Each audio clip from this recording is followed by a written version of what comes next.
Good morning. Can we take a break from talking about protests and police and viruses for a minute? Because, my goodness, there's apparently some really big breaking news out there. Welcome. It is Eric Erickson here.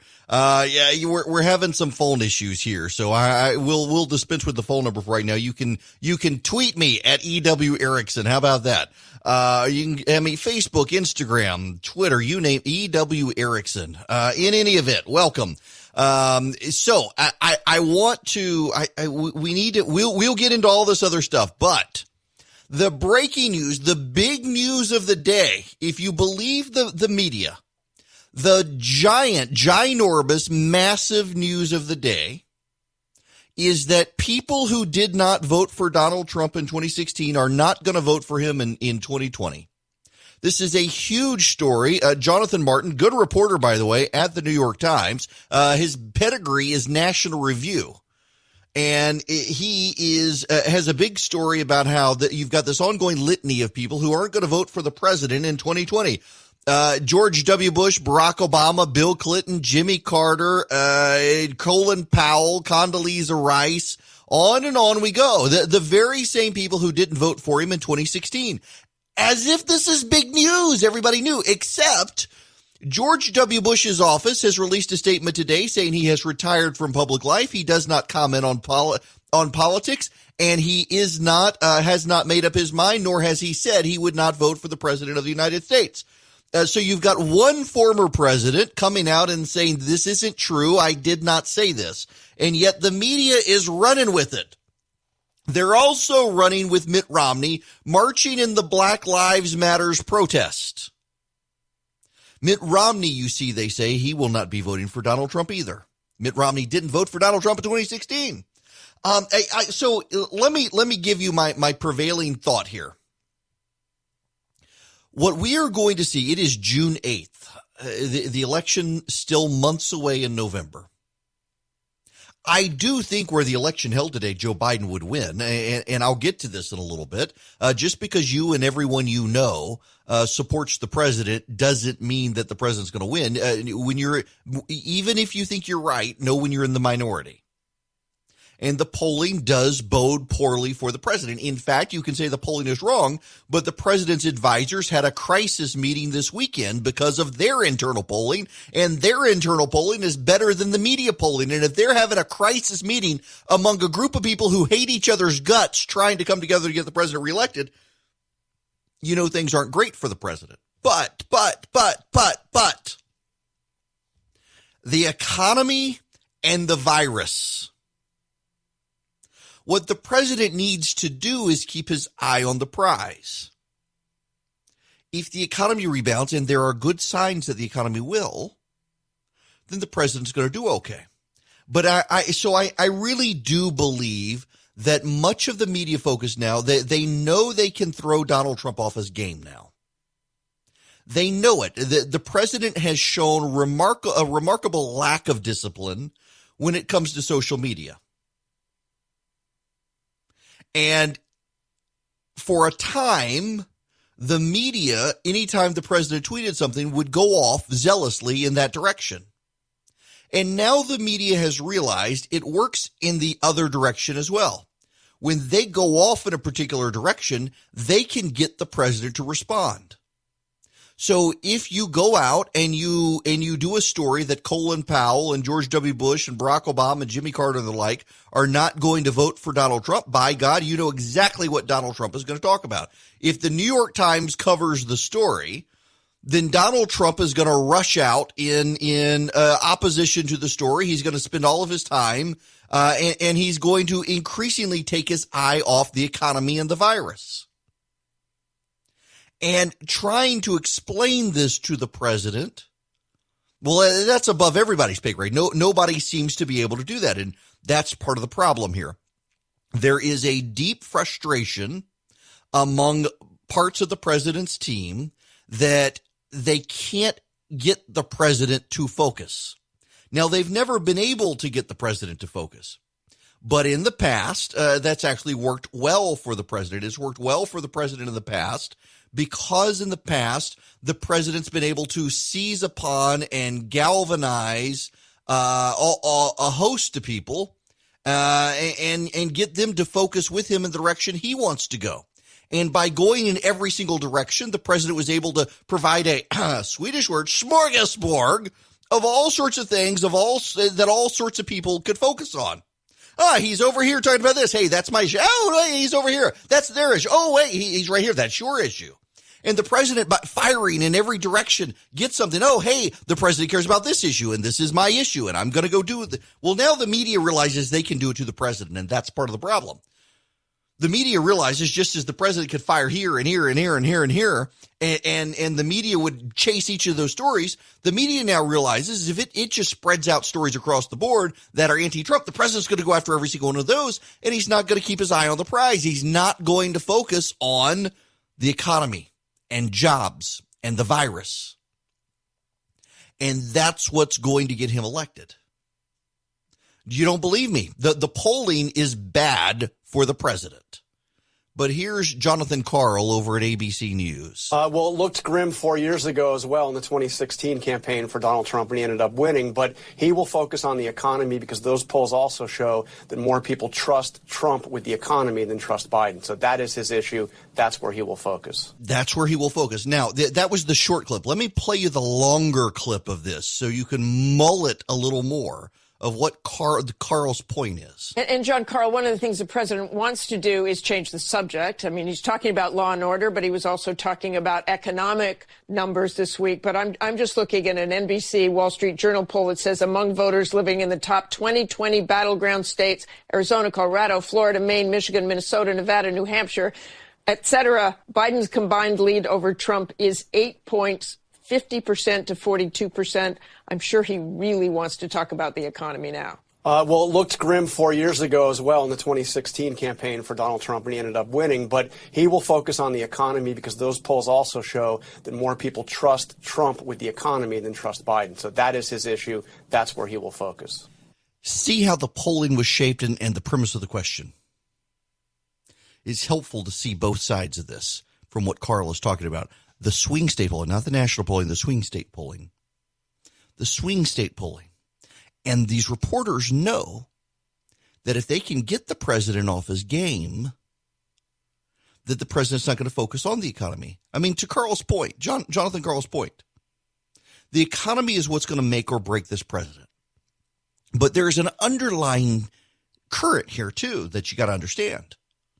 That if people feel disrupted in their world, they're not going to feel that things are going well. But you see, when things are going well, when people are doing all right, they tend to be able to appreciate the economy. But when things are going badly, they tend not to be able to appreciate the economy. And remember, it's not just Americans tend to be good people, and we tend to fret about our neighbors as well. So when our economy is doing well, we tend to think that, hey, is our neighbor doing okay? Has our neighbor gotten his job back? And when you've got all this calamity and chaos around you, it's really hard to focus on that stuff. The president needs to be able to focus on it so other people can focus on it. The president needs to every day be talking about the economy rebounding instead of everything else the president's talking about. The president doesn't need to talk about Colin Powell not supporting him. The president has been on social media beating up Colin Powell. Colin Powell didn't support him 4 years ago. What would make him think Colin Powell would support him today? The media tried it out. I didn't even bother getting the audio clips of Colin Powell being on with Jake Tapper on CNN this weekend because all he said is the same stuff he said 4 years ago. Barack Obama not voting for Donald Trump. Oh, my goodness. Breaking news. Barack Obama isn't going to vote for Donald Trump.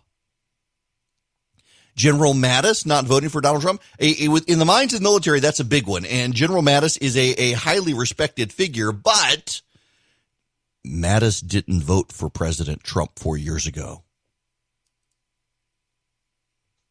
How do you know, Erickson? Oh, I know. Most, if not all of these people didn't vote for the president 4 years ago. So why is it breaking news? Why is it a big New York Times story? That's the question you got to ask yourself, not why are these people not voting for the president? They didn't vote for him last time. Why is it a big story in 2020 that these same people aren't voting for him now? Fan fiction for la résistance. You see, you got all this polling that's coming out, and the polling's not good for the president, but there's this underlying sentiment in the polling that is very good for the president. The economy. More Americans think the president can deal with the economy better than Joe Biden. More Americans think the president will get them back to work than Joe Biden. If he can get them back to work, then he's doing okay. And now you've got this craziness out there, the defund the police stuff, all of these things. And so the left is amping up crazy. And if the left is amping up crazy, we got to distract from it. We got to point out all these major prominent non-crazy people are not voting for the president, and we got to get the president to focus over here. We can't get the president to focus on defund the police. We got to get the president to focus over here. And the media knows, they know, and the president's team knows the president does this. It is a deep underlying frustration with people who work for the president right now that the president is undisciplined. Now, he was undisciplined in 2016, 17, 18, 19. Well, now we're in the election season. It's a re-election season. He's the incumbent president. People expect an incumbent president to act a particular way, and he's not doing that. Now, this president, people give latitude to because he's a non-traditional president. And most of the president supporters, if you're listening right now and you're a diehard supporter of the president, you're screaming at me that it doesn't matter, except it does, and you're wrong. And you are in the minority, and you're surrounded with people who agree with you, and you can't see that because we're not worried about you. The president won the suburbs in 2016. Brian Kemp here in Georgia lost them in 2018. It looks like they're slipping away from the Republicans in 2020 for the congressional races. We're not worried about you. We're not worried about Trump country. So, interesting phenomenon. So, my wife and I, we like to ride around. One day, whenever I make money and get out of debt and buy land and build a house, and Lake Topasofsky here in Middle Georgia, gorgeous area. And we drove beyond that. We went out into the rural part of Bibb County, into Crawford and Peach County and the Lizelle area. The number of houses with Trump flags in their yards, God bless them. These people are committed to the president. And you see that around where I am. Maybe you don't where you are, but I bet you do. People who have Trump Pence 2020 flags in their yard. I don't ever remember anyone, even Democrats, flying flags for a presidential candidate. These are committed supporters of the president. And they like the president because they have felt left behind by the economy, left behind by politicians of both parties, left behind by society, put upon by society, ridiculed by society, treated as deplorables by the Democrats, as Bible thumper gun toters by the Democrats, head patted by Republicans who otherwise chose to ignore them and leave them behind. They love this president because this president remembers them. This president knows that they're the base. They are as loyal to him as he is to them. But you can't just talk about those people because there aren't enough of them to get the president reelected. You got to talk about the people who like the president's policies, but they don't like him. You got to talk about the people who they prefer him to Joe Biden, but they feel unstable. They feel destabilized in the country. You got to talk about the people who are Republicans, but they hold him in contempt. You got to talk about women. Now, there's actually an interesting angle on female voters. Female voters in the suburbs are more troubled by these protests than white male voters are. White women are more concerned than white men about all the protesting. The president could capitalize on that, except they don't like the president right now. If he could focus, he could probably get them. You can't just keep saying the polls are all wrong, the polls are all wrong. If the polls are all wrong, why is the president's team, a very smart team, pouring money into figuring out through deep polling what's going on with the country? The reason is because the polling is right. You can take away the polling from California and New York and look at the swing state polling, and the swing state polling shows the president's got problems. But the swing state polling also shows there are some huge advantages the president has. And the president's team is trying to get him to focus on those advantages, which is why the New York Times is out there trying to distract him with all these stories about all these people who didn't vote for him in 2016, suddenly deciding, oh my goodness, shocker, they're not going to vote for him again.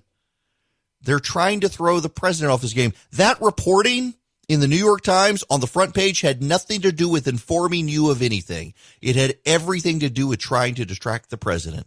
He needs to not take the bait. At the bottom of the next hour, Lieutenant Governor Geoff Duncan is going to join me. He is getting ready for the start of the legislative session. I definitely will ask him about hate crimes legislation. There's a lot of stuff they're going to have to deal with. I'm looking at the tracking cases. We still have a downward trajectory in the state of Georgia for COVID-19 cases.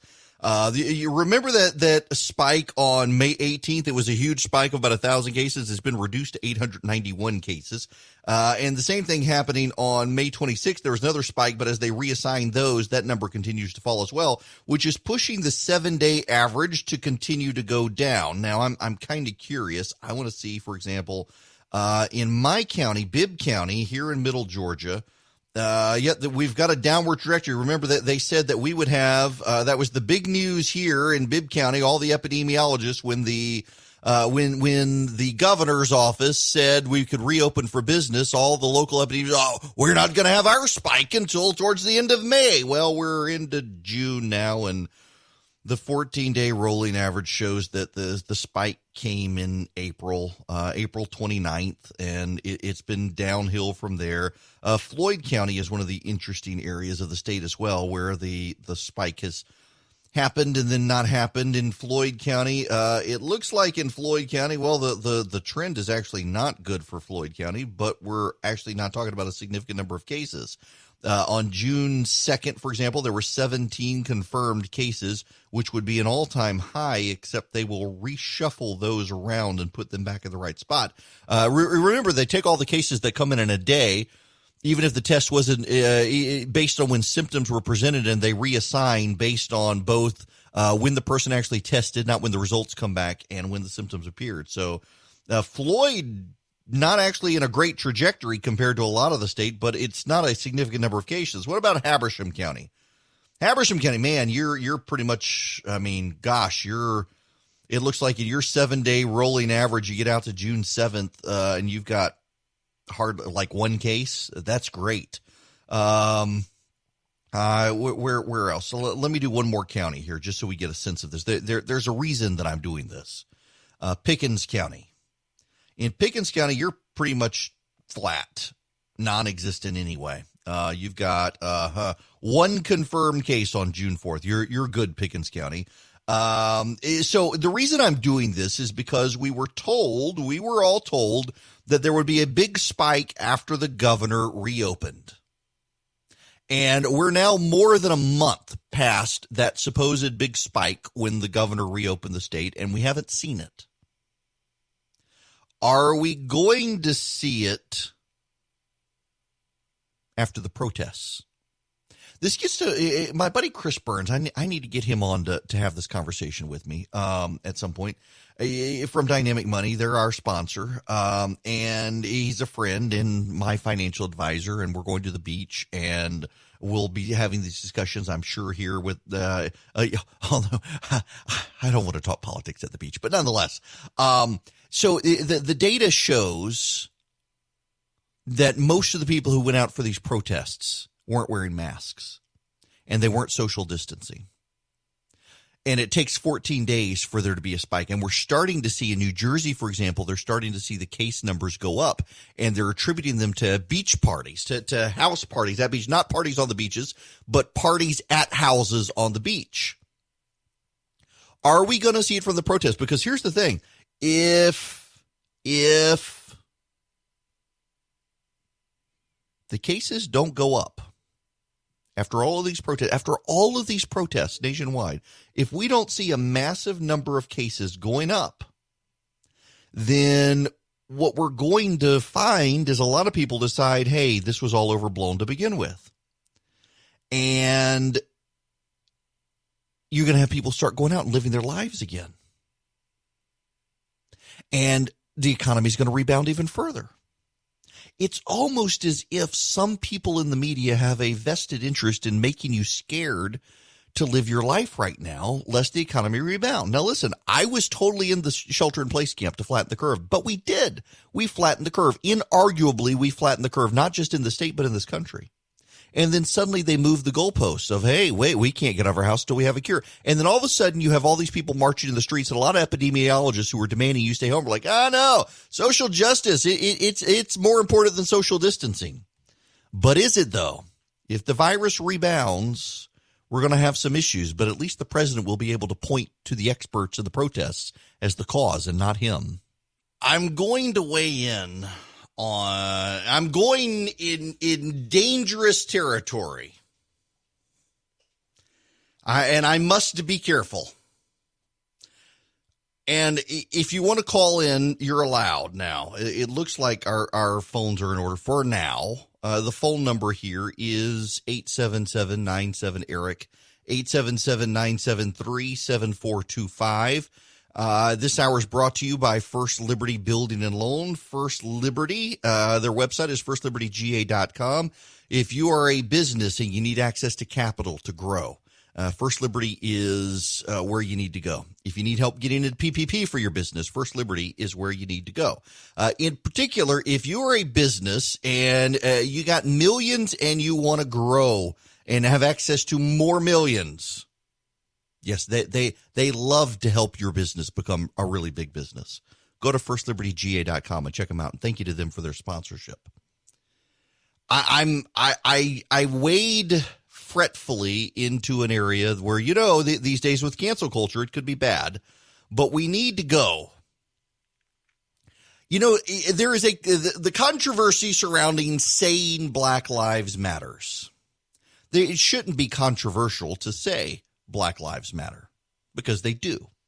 And I understand. I don't think anyone should lose their job or be labeled a racist for saying all lives matter. But I also understand the sentiment that, yes, all lives matter. But right now we're seeing between Ahmaud Arbery and the George Floyd situation examples where it doesn't look like Black Lives Matter. So say Black Lives Matter.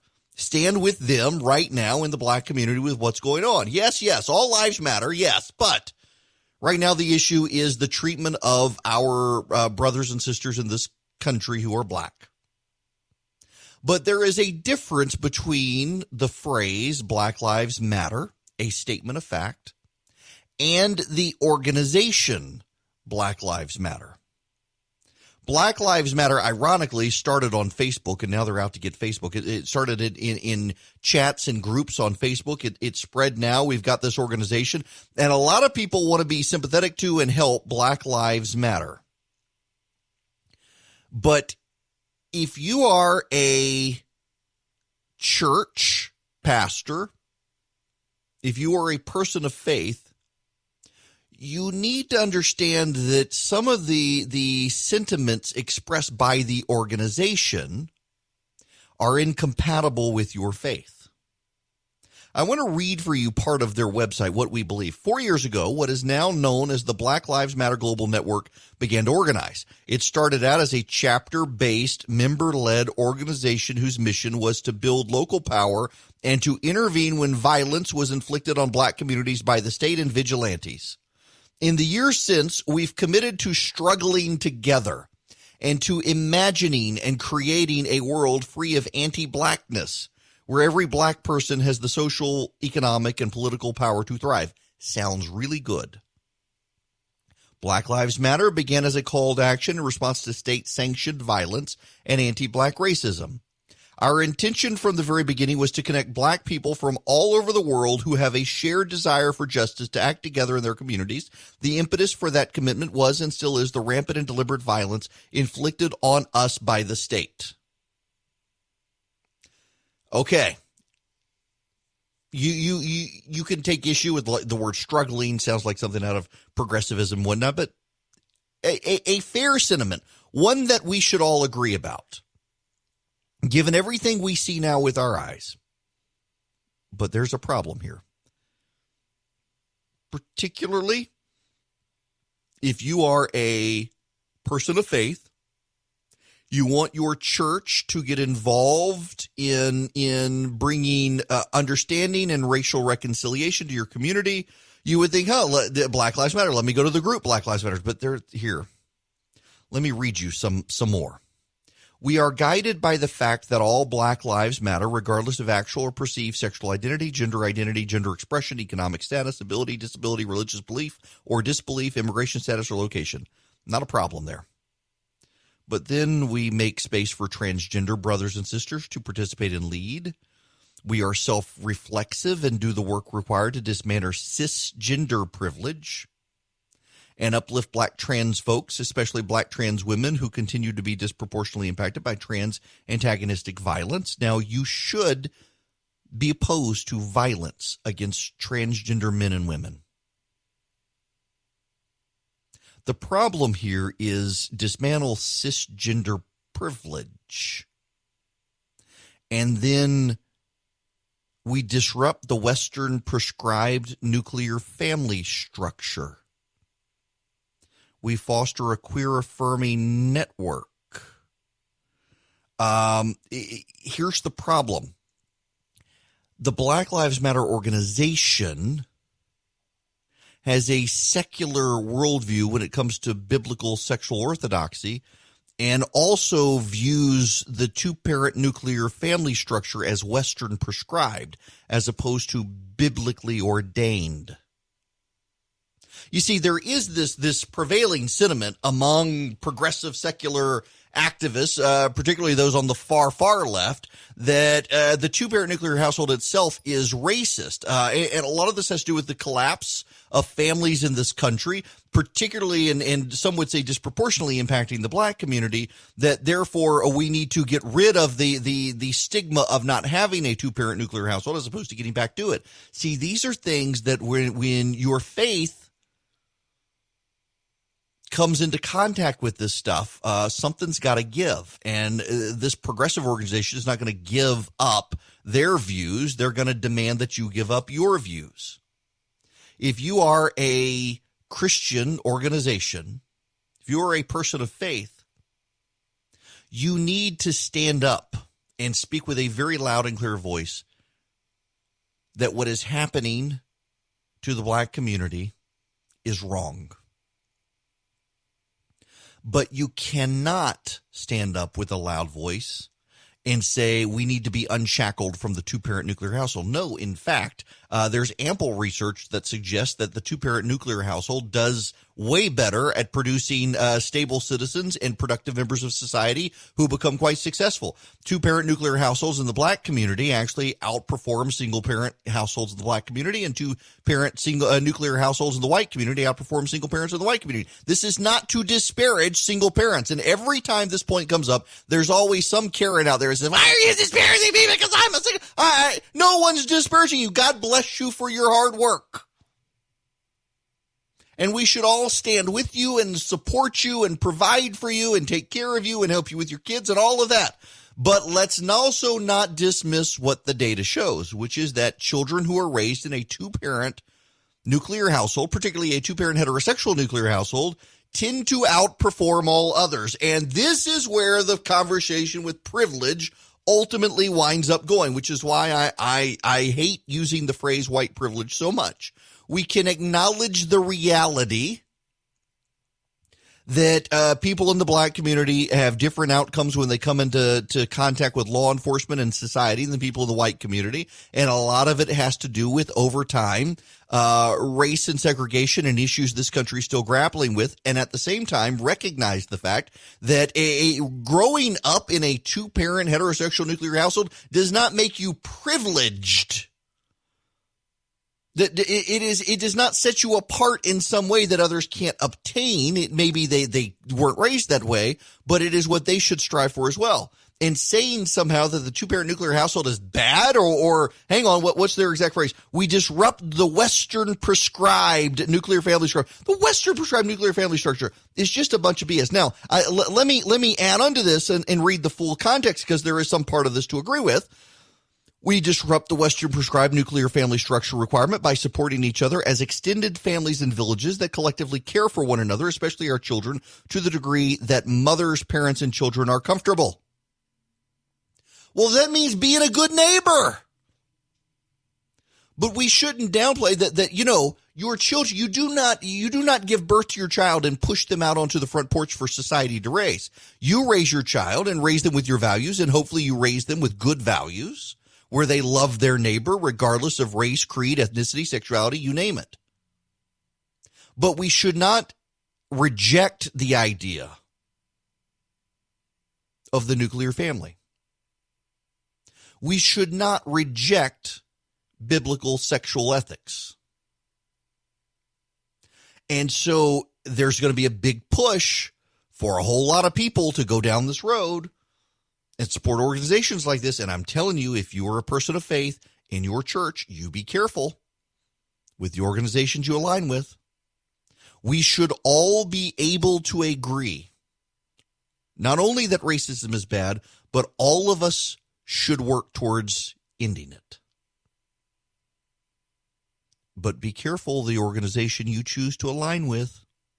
Be careful the organization you choose your church to align with. There will be people in your church who want to align with an organization like this. You can't do it if you subscribe to biblical orthodoxy. That's just the reality of it.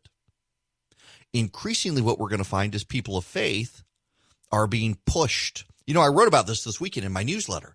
The scripture says, test everything, hold to what is good. Well, what is good? Well, the world would tell you what the world says. What the mob says is good is good. No, you've got to balance it out with Scripture. What does Scripture say is good and godly and true? Test everything.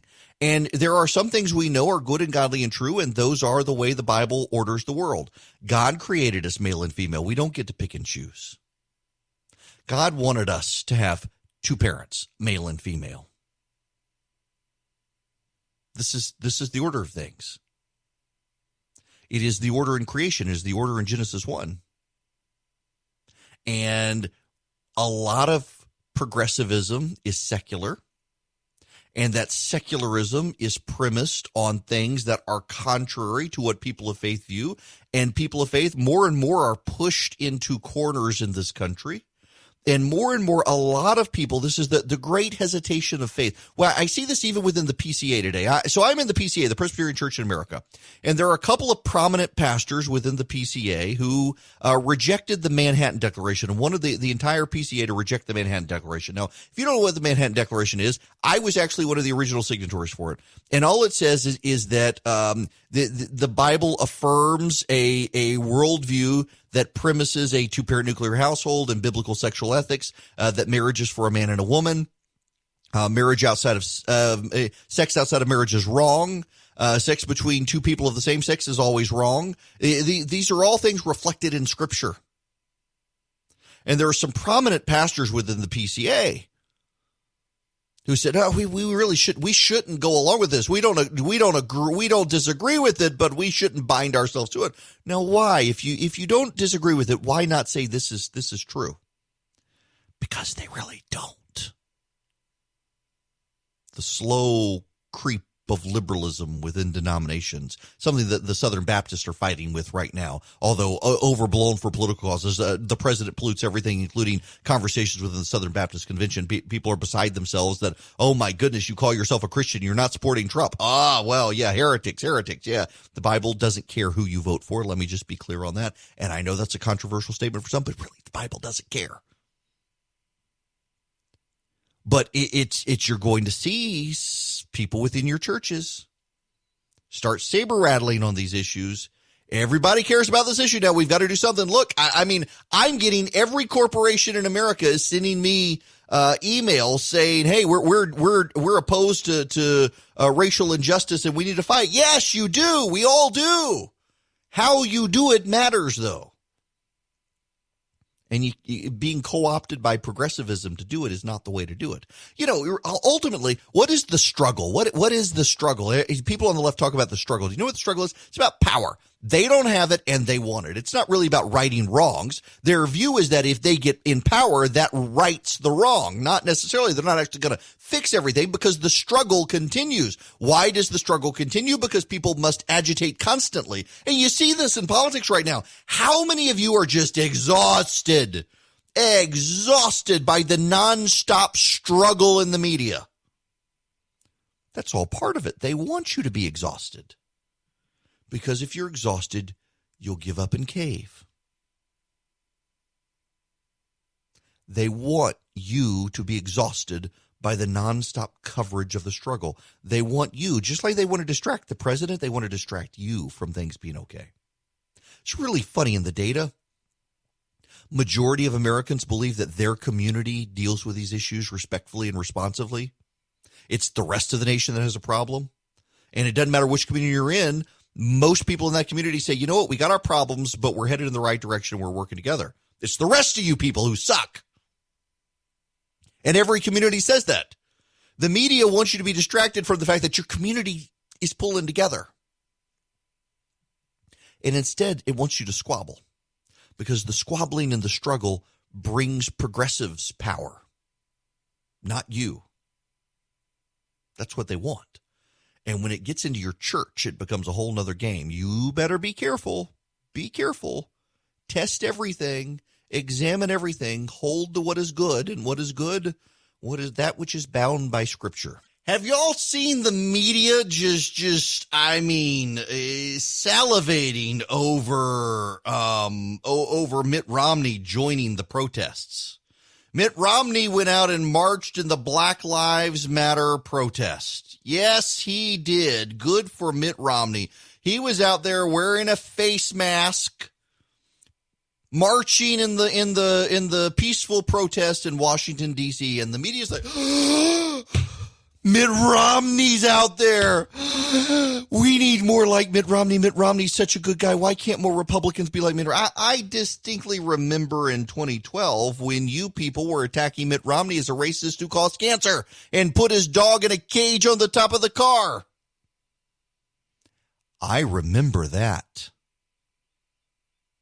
I really remember that. Don't y'all remember that? Because I remember that.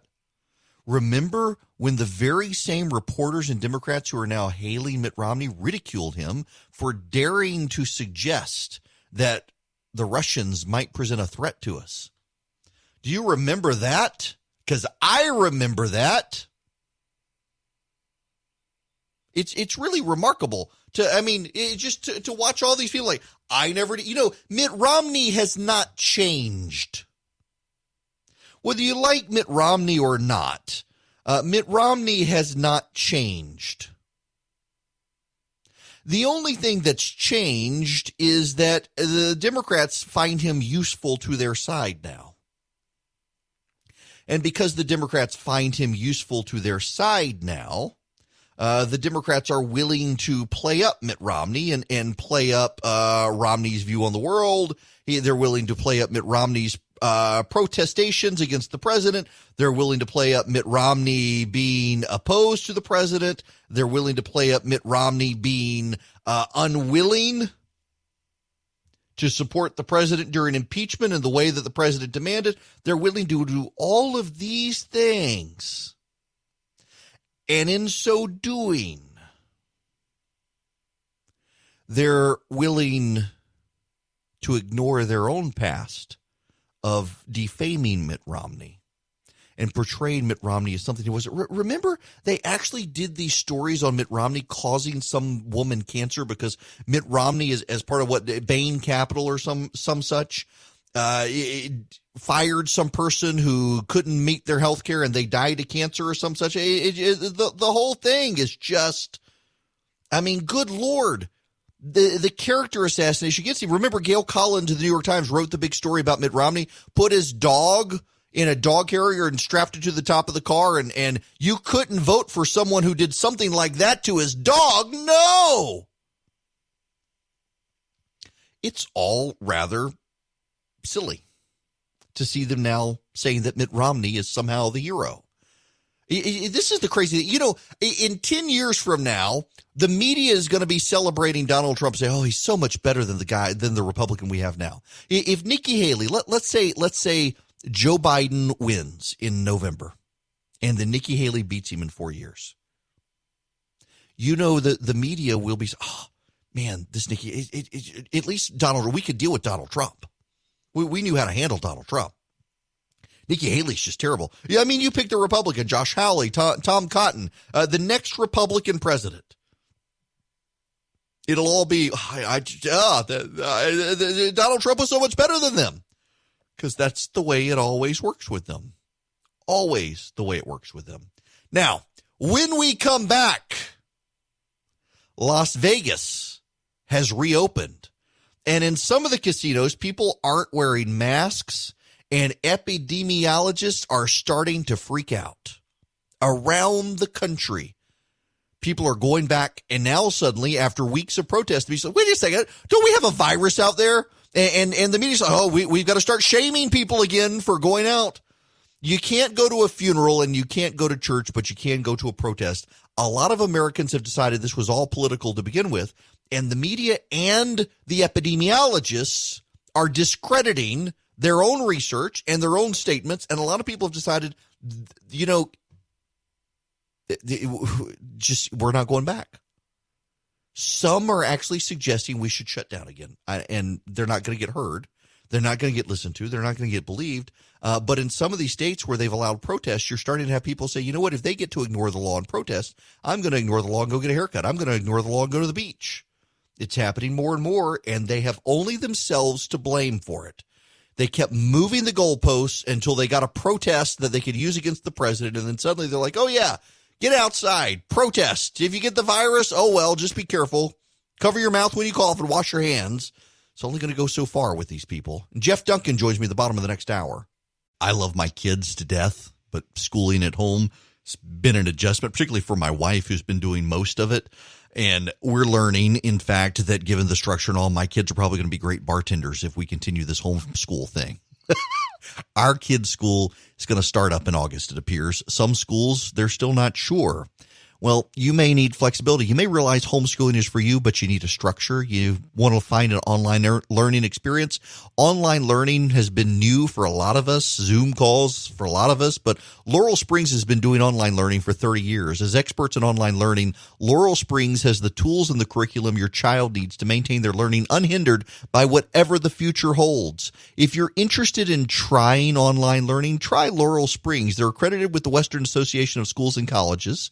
It means that their transcripts are recognized by colleges and universities worldwide. Register your child at laurelsprings.com/Eric today. Receive a waived registration fee. That's laurelsprings.com/Eric, ERICK, for your waived registration fee. laurelsprings.com/Eric. Hello and welcome. It is Eric Erickson here. Glad to have you with me this morning as a tropical storm blows into the United States, affecting our weather here in Georgia. It made landfall in Louisiana near where my parents live, and it's just muggy out there. It's just gross and humid and yuck. But that's all this tropical moisture floating up. So just be advised. Let me see. Yeah, there's really nothing that you need to be super worried about right now. It just occasional sprinkles and rain is we're the far outer edges of the system coming through. It's just gross, muggy and all. But we will endeavor to proceed and move on. I want to, out of the gate, actually, take a phone call, which I rarely do. But this was about the last hour. The big breaking news, if you weren't here, is that the people who didn't vote for Donald Trump in 2016 aren't going to vote for him now. Yeah, as if that's some sort of big deal. But apparently it is for some people in the news. And I want to go to Diane, calling from Macon. Welcome. How are you? Okay. What's going on? I just want to contribute a comment about the loudmouth current and former establishment politicians against Trump. Mm-hmm. I believe they are just magnifying the divide between the establishment for unbalanced trade with no minimum wage third world countries, including communist countries, versus the non-establishment for balanced trade with living wage first world countries.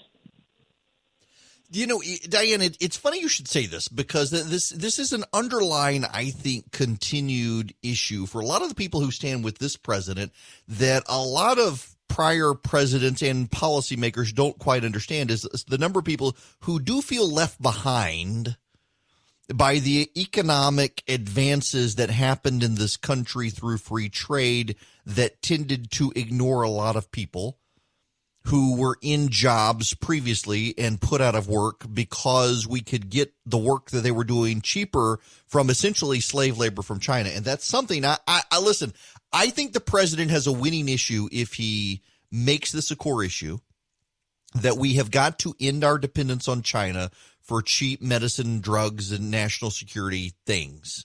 You get your iPhone from China if you must, but you shouldn't be getting your antibiotics from China. We should bring the manufacturing home, even if that means prices go up a little bit. And we got to be weary of the Chinese. Now, it's clearly they're not our friend. And Joe Biden clearly, I don't think, is capable of dealing with the particular issue with China. Joe Biden seems not to be able to deal with a lot of issues that are coming up. In fact, here's the vice president talking over the weekend about some of the issues that they're going to trot out on Joe Biden. Families have faced in our cities.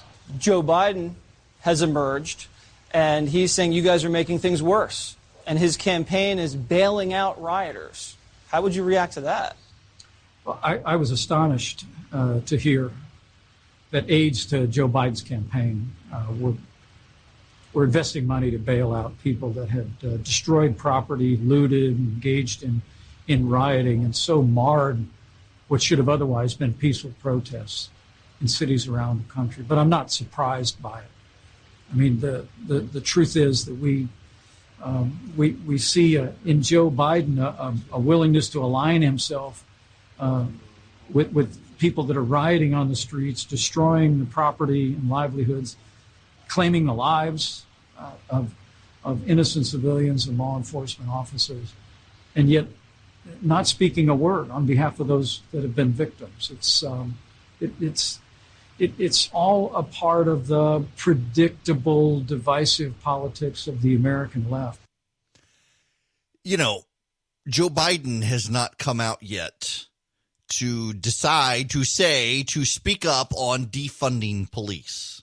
Now, he's not really going to listen. The Democrats, by and large, they're not going to come out and defund the police, but there is a big movement on the left to defund the police. It's actually kind of funny to see people, even Al Sharpton, come out and say, whoa, we got to clarify this, guys. We got to clarify this. Al Sharpton, who was in Minneapolis leading marches, comes back. They're literally going to shut down the police department in Minneapolis. And Al Sharpton's like, guys, when Al Sharpton said, whoa, wait a second. Okay, so this is a Minneapolis city councilwoman. I have not heard this. Let me see if I can rearrange my speakers here. I'm having all sorts of speaker problems this morning.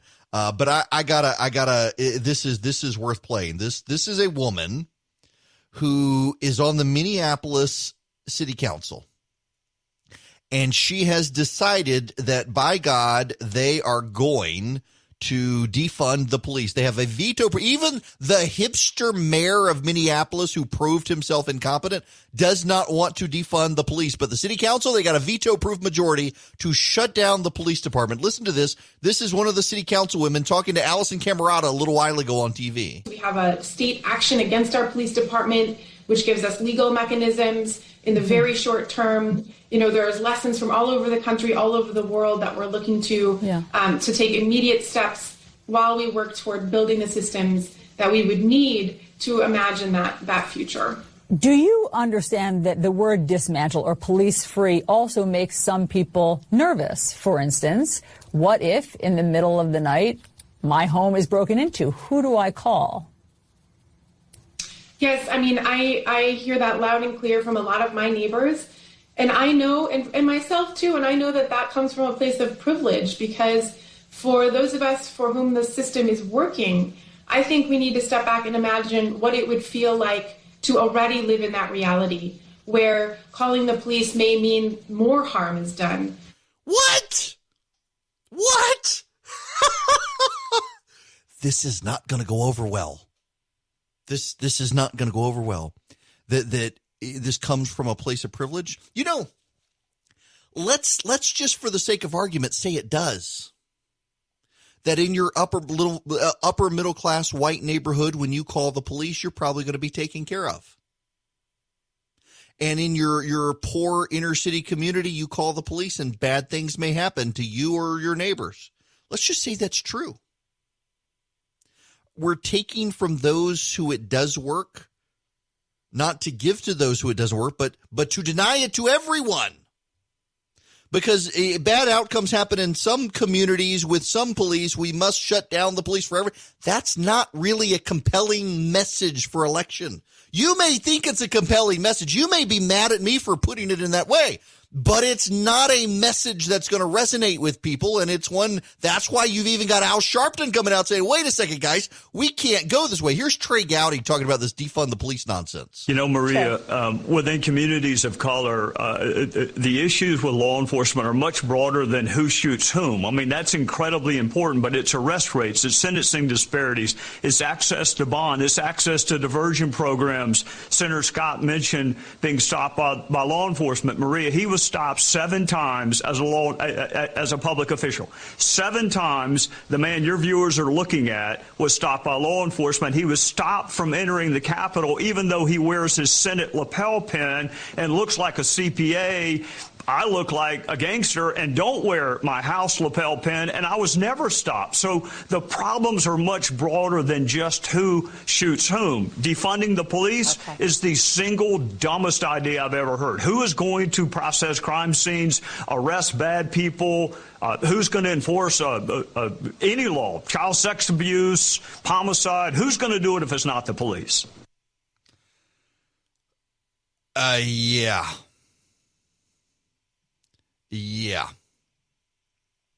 Kind of a problem for I really hope they run on this, y'all. Man, do I want them to run on this. But hey, don't ignore what Trey Gowdy was just saying about Tim Scott. Tim Scott, the wonderful senator from South Carolina, a friend.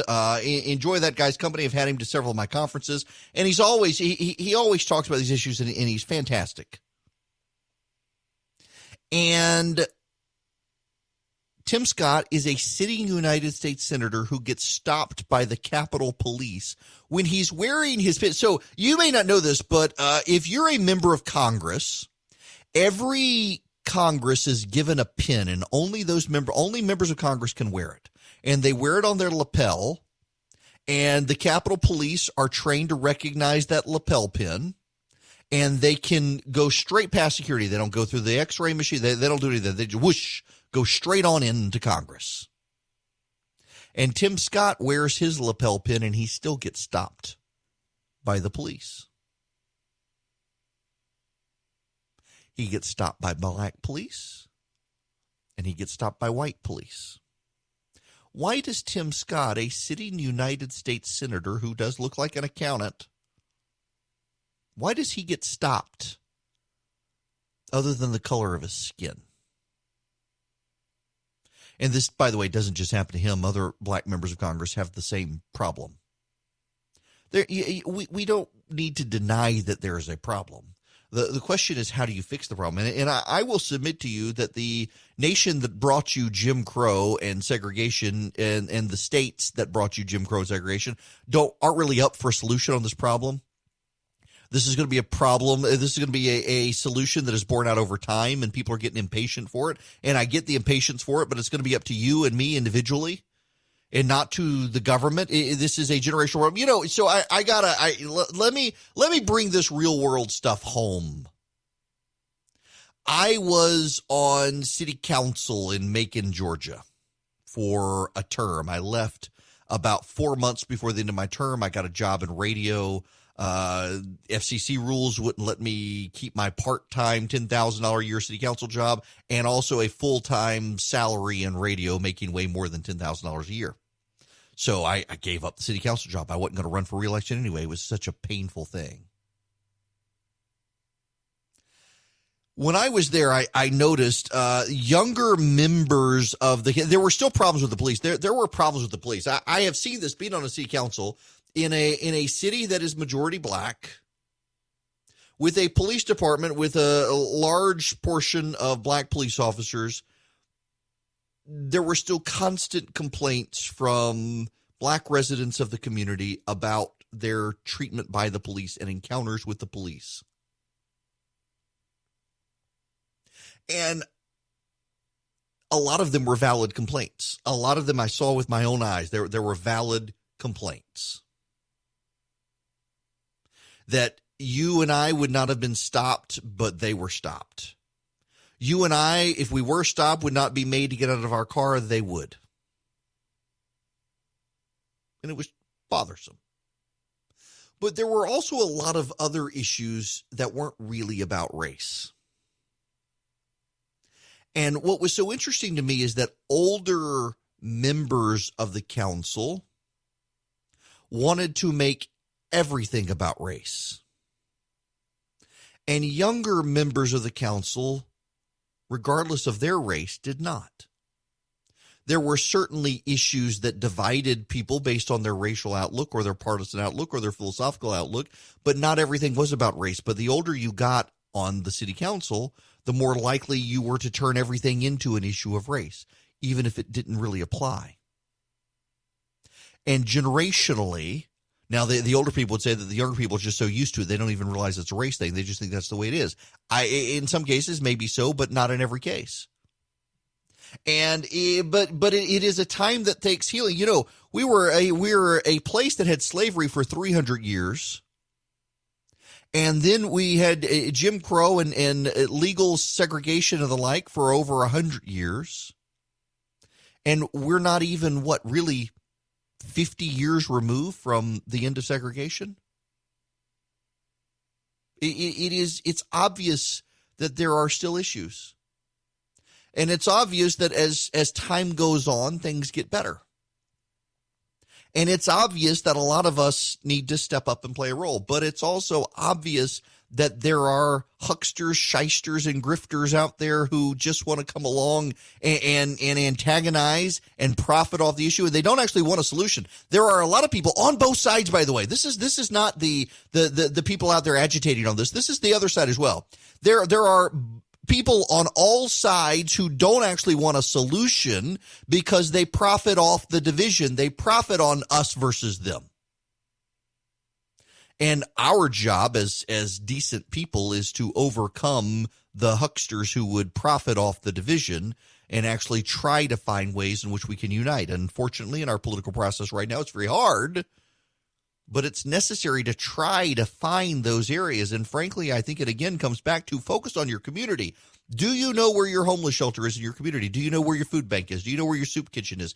Do you know where you can go and help the poor? Do you know where you can go and help the needy? Not just give money, but actually sweat equity. Do you know? Because all of us abdicate this stuff to government, and government increasingly fails us on these things. And we in our churches and our local groups and our neighborhoods need to be involved in this stuff. And if you're not, you probably in some way need to get to be, and not everyone can go do it. Some people, it's better for you to write a check, but at least to be involved in some way, and to just tune out the people who profit by the division on both sides. You know, sadly, well, maybe I shouldn't put it that way. The legislature's coming back, and they're going to do all sorts of dumb stuff after the election. The election's tomorrow. If you haven't voted by absentee, it's too late now. You can go vote tomorrow.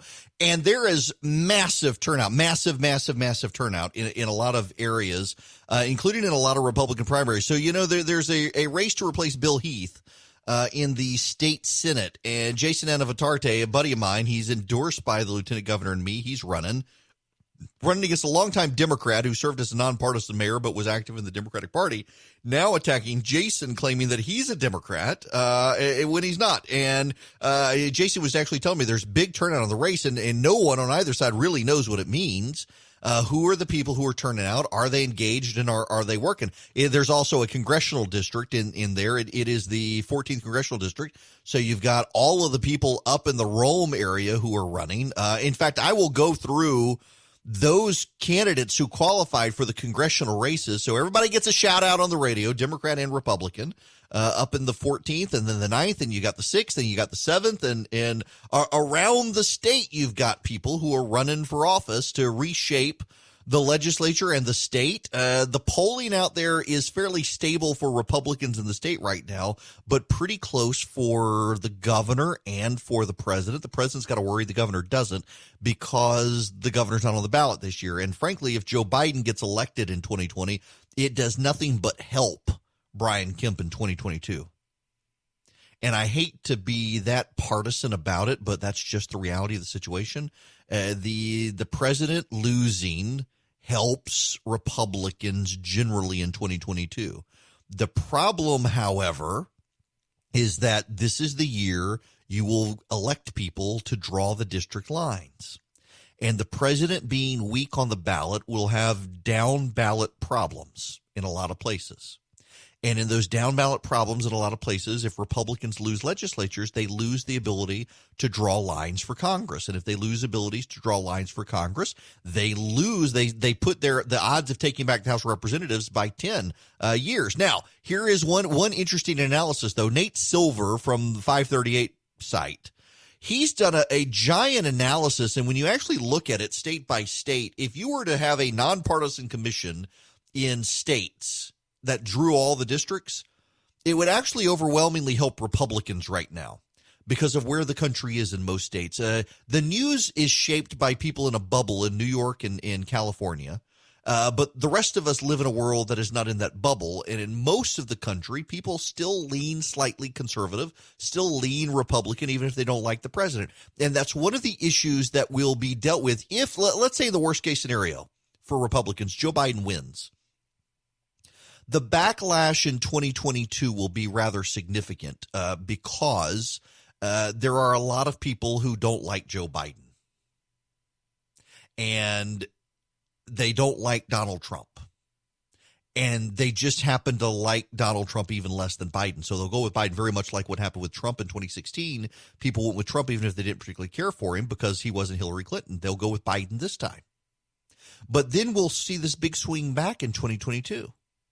So it'll hurt people like Abrams. This, I suspect, is one reason she wants to be vice president so much, is she realizes that the odds of Biden winning are big, and that means the odds of her winning in 2022 are small.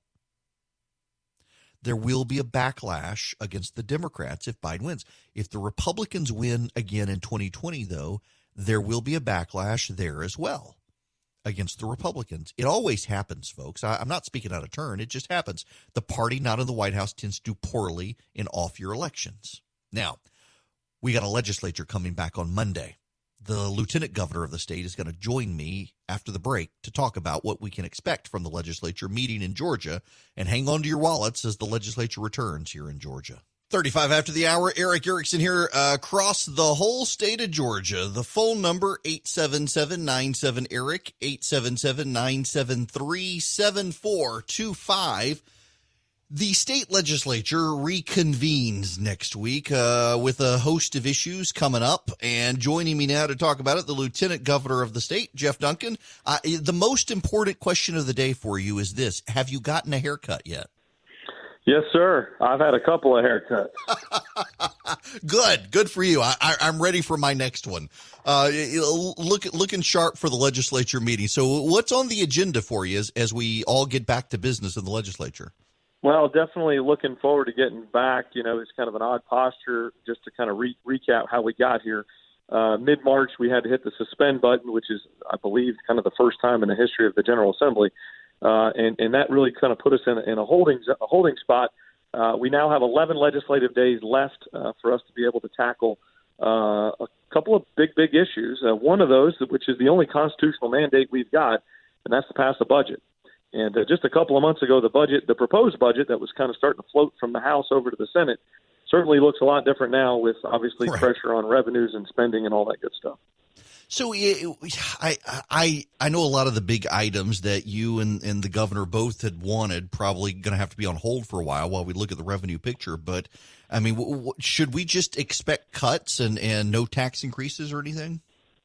Well, look, it's been very, very interesting to watch how the different departments and agencies have worked and really come up with ideas. The first revenue proposal cut that the governor made was 14%, and now he's recently, I think last week, put out a recommendation that he's going to make a revised revenue estimate of a decline of 11%.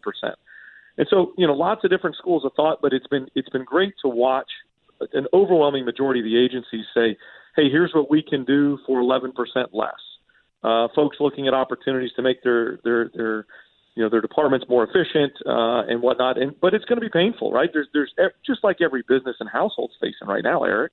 I mean, just drive up and down every street, every business is having to figure out how to do more with less. And the budget puts us in this awkward spot because not only do we have, significantly declining revenues because of the economic situation that the COVID-19 situation has put us in, but we also have additional pressure points. When we talk about having to deploy the National Guard, when we talk about having to, buy PPE equipment and use, all kinds of additional state resources to combat the challenge that we face, those are additional spending points. So it's a kind of a two-pronged pressure.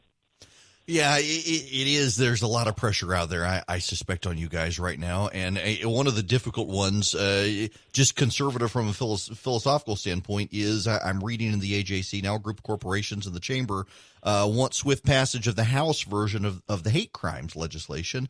And I mean, philosophically, I think it's bad to do this. I recognize we're one of only 4 states without it, but I do always find it interesting that a lot of these major corporations, they're so opposed to RFRA, and yet they like these sorts of things, and there can be no compromise on the issue. The Senate is the area where the pressure point is, and all eyes are on the Senate as to how these things are going to be navigated. I'd be interested in your thoughts. Yeah, so over the last month, I have decided to really hone in on this and try to become as much of a subject matter expert as I possibly can around the hate crimes initial legislation that came over from the House. But even way more important than just a piece of legislation, the overall thoughts of the communities around the state, the businesses around the state, the General Assembly, the Senate, both Republicans and Democrats. And so I've taken a month to just really gather as much information as I possibly can. And, it's been interesting to understand people's perspective, right? I mean, I think that's kind of a faith-driven initiative of most of us that are of similar faith is really looking for how do I gain more perspective into an issue. And I have much better perspective now into this issue. And so we're going to work hard here in the Senate over the remaining days, and it's going to be hard. It's going to be difficult. We think there's some significant structural improvements we can make to the initial bill that came over from the House. We think we can make those. I'm working hard, Eric, genuinely as hard as I know how to work, to get bipartisan, biracial, bi-community, every stakeholder I can possibly get on board with this and get it over to the House, get it passed, get it to the governor's desk, and be able to say to the world, Georgia will be the worst place to commit a hate crime, and it will be the best place to love your neighbor. And so I don't take that as an easy challenge. It's not going to be simple. It's going to be difficult, but it's a challenge I really, really want to take on. Interesting enough, Andy Stanley, we attend Browns Bridge, which is an affiliate of North Point. Mm-hmm. He had a message yesterday, and he made just an incredibly powerful, simple point. And he said, it's not just enough to not be racist. We need to be anti-racism. And so for me, I think that's a great challenge for us to look for opportunities to do that. Well, and related to this, Georgia has not necessarily had the problem some other states have had, but there is an issue when it comes to police in the state. And do we look at reforms within the state when it comes to the police in the state at the local and the state level? Are there things that the legislature can do to even just begin an investigation as to what goes on in the state? Yeah, so that's part of this process, is really looking for ways to better understand reporting, better understand training, better understanding investigations into true hate crimes. We've had incredibly, intelligent people come to us from all corners of this issue that have really brought up some interesting points. I mean, one of these essentially is that, if you have an enhanced, and this gets very technical, but if you have an enhanced sentence and just kind of tacked on to a charge, the whole thing could be appealable. And so there's opportunities for us to, I think, really make this an even more a more precise instrument to attack any sense of hate crimes, no matter where it happens, no matter who it happens to. As I said earlier, I want this to be the worst place to commit a hate crime in the country, and I want it to be the best place to love your neighbor. Now, let me just probe this slightly, because one of the things that you hear out there, one of the talking points is that the Senate needs to pass the House version. And I've talked to enough judges in the state and others who actually question some of the provisions that would be in it. In fact, some of them said, yeah, just pass it, because there are parts that probably get thrown out in court anyway. There's this desire. You've only got 11 days. You got to deal with the budget. You got to deal with this. It sounds like what you're talking about is actually doing something that actually isn't simple, but actually might actually fix some problems in the state beyond what the initial symbolism of the legislation does. Eric, I didn't put my whole life on hold in my early 40s so I could come down here and champion pieces of legislation that get thrown out in court that don't really tackle the issue that it's being marketed as tackling. I put my whole life on hold to come down here to make a difference. And sometimes that isn't going to be popular in my party, and sometimes that's not going to be popular in the other party. I want it to be popular over the course of time. I want people to look at what I can do, our team can do, the Senate can do, to champion something big and bold that doesn't just simply, dress up a situation. It addresses the issue and sends a message that, I think affects us in all ways, right? It keeps the best and brightest here in Georgia. Because they feel comfortable here in whatever community they live in. It attracts businesses and keeps businesses, not because we're grandstanding, but because we're actually creating an environment that leads the country on civil justice, racial equity, all of these different things that are out there. Now, let me switch gears here, because there's a breaking news story at the Atlanta Journal right now that Savannah is being looked at as a possible staging ground for a Republican convention later this year. I assume, I know I would. I assume you would be fine with not having to travel out of state to go to the Republican convention. Man, I love Savannah. I haven't heard that yet. I've been busy tackling some issues here. I have sent a couple of notes. I was on Fox News the other day, and I got a picture from a friend at the White House that took a picture of the TV and said, "Hey, you did good." And I said, "Hey, at the appropriate time, I'd love to ask the president and the vice president to consider Georgia." But we'll see where that goes. We've got a lot of work between here and there to get done, and I'm going to stay focused on the task at hand. Well, good. I appreciate that very much, and I very much appreciate your focus. I want to ask you one last question here. In light of the business landscape in the state right now, particularly as the state goes and budget cuts are made, there always seem to be big initiatives within the state to attract outside business, oftentimes using taxpayer dollars, and we see that sometimes shaped into the budget, the different funds that are out there. Where do you think the legislature needs to strike a balance now between the state's ongoing campaign of bringing business into the state versus using tax credits and other issues to try to attract those businesses at a time money's in short supply? Yeah, look, this is obviously a complex four-dimensional issue to try to solve. But I will tell you this, the most successful, most thriving, most permanent businesses, right? Those are like, your UPSs and your bigger businesses that decide to move here. I grew up in Alpharetta, and I got to watch a whole slew of families move in from the Northeast and from all over the country because their parents went to work for UPS. And at the end of the day, those folks came here because this is a great place to run your business, but it's a great place to raise your family too, Eric.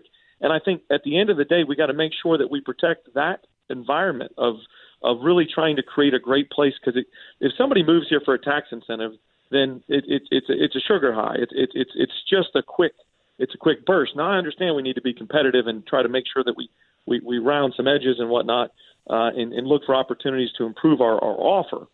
But at the end of the day, this is a great place to raise your family. And as a business owner myself, and as somebody who's been in and around the business world for a long, long time, I certainly know that the lifestyle and the overall comfort level of your employees is the biggest part about making these decisions. And so we need to make sure we keep continuing to focus on education.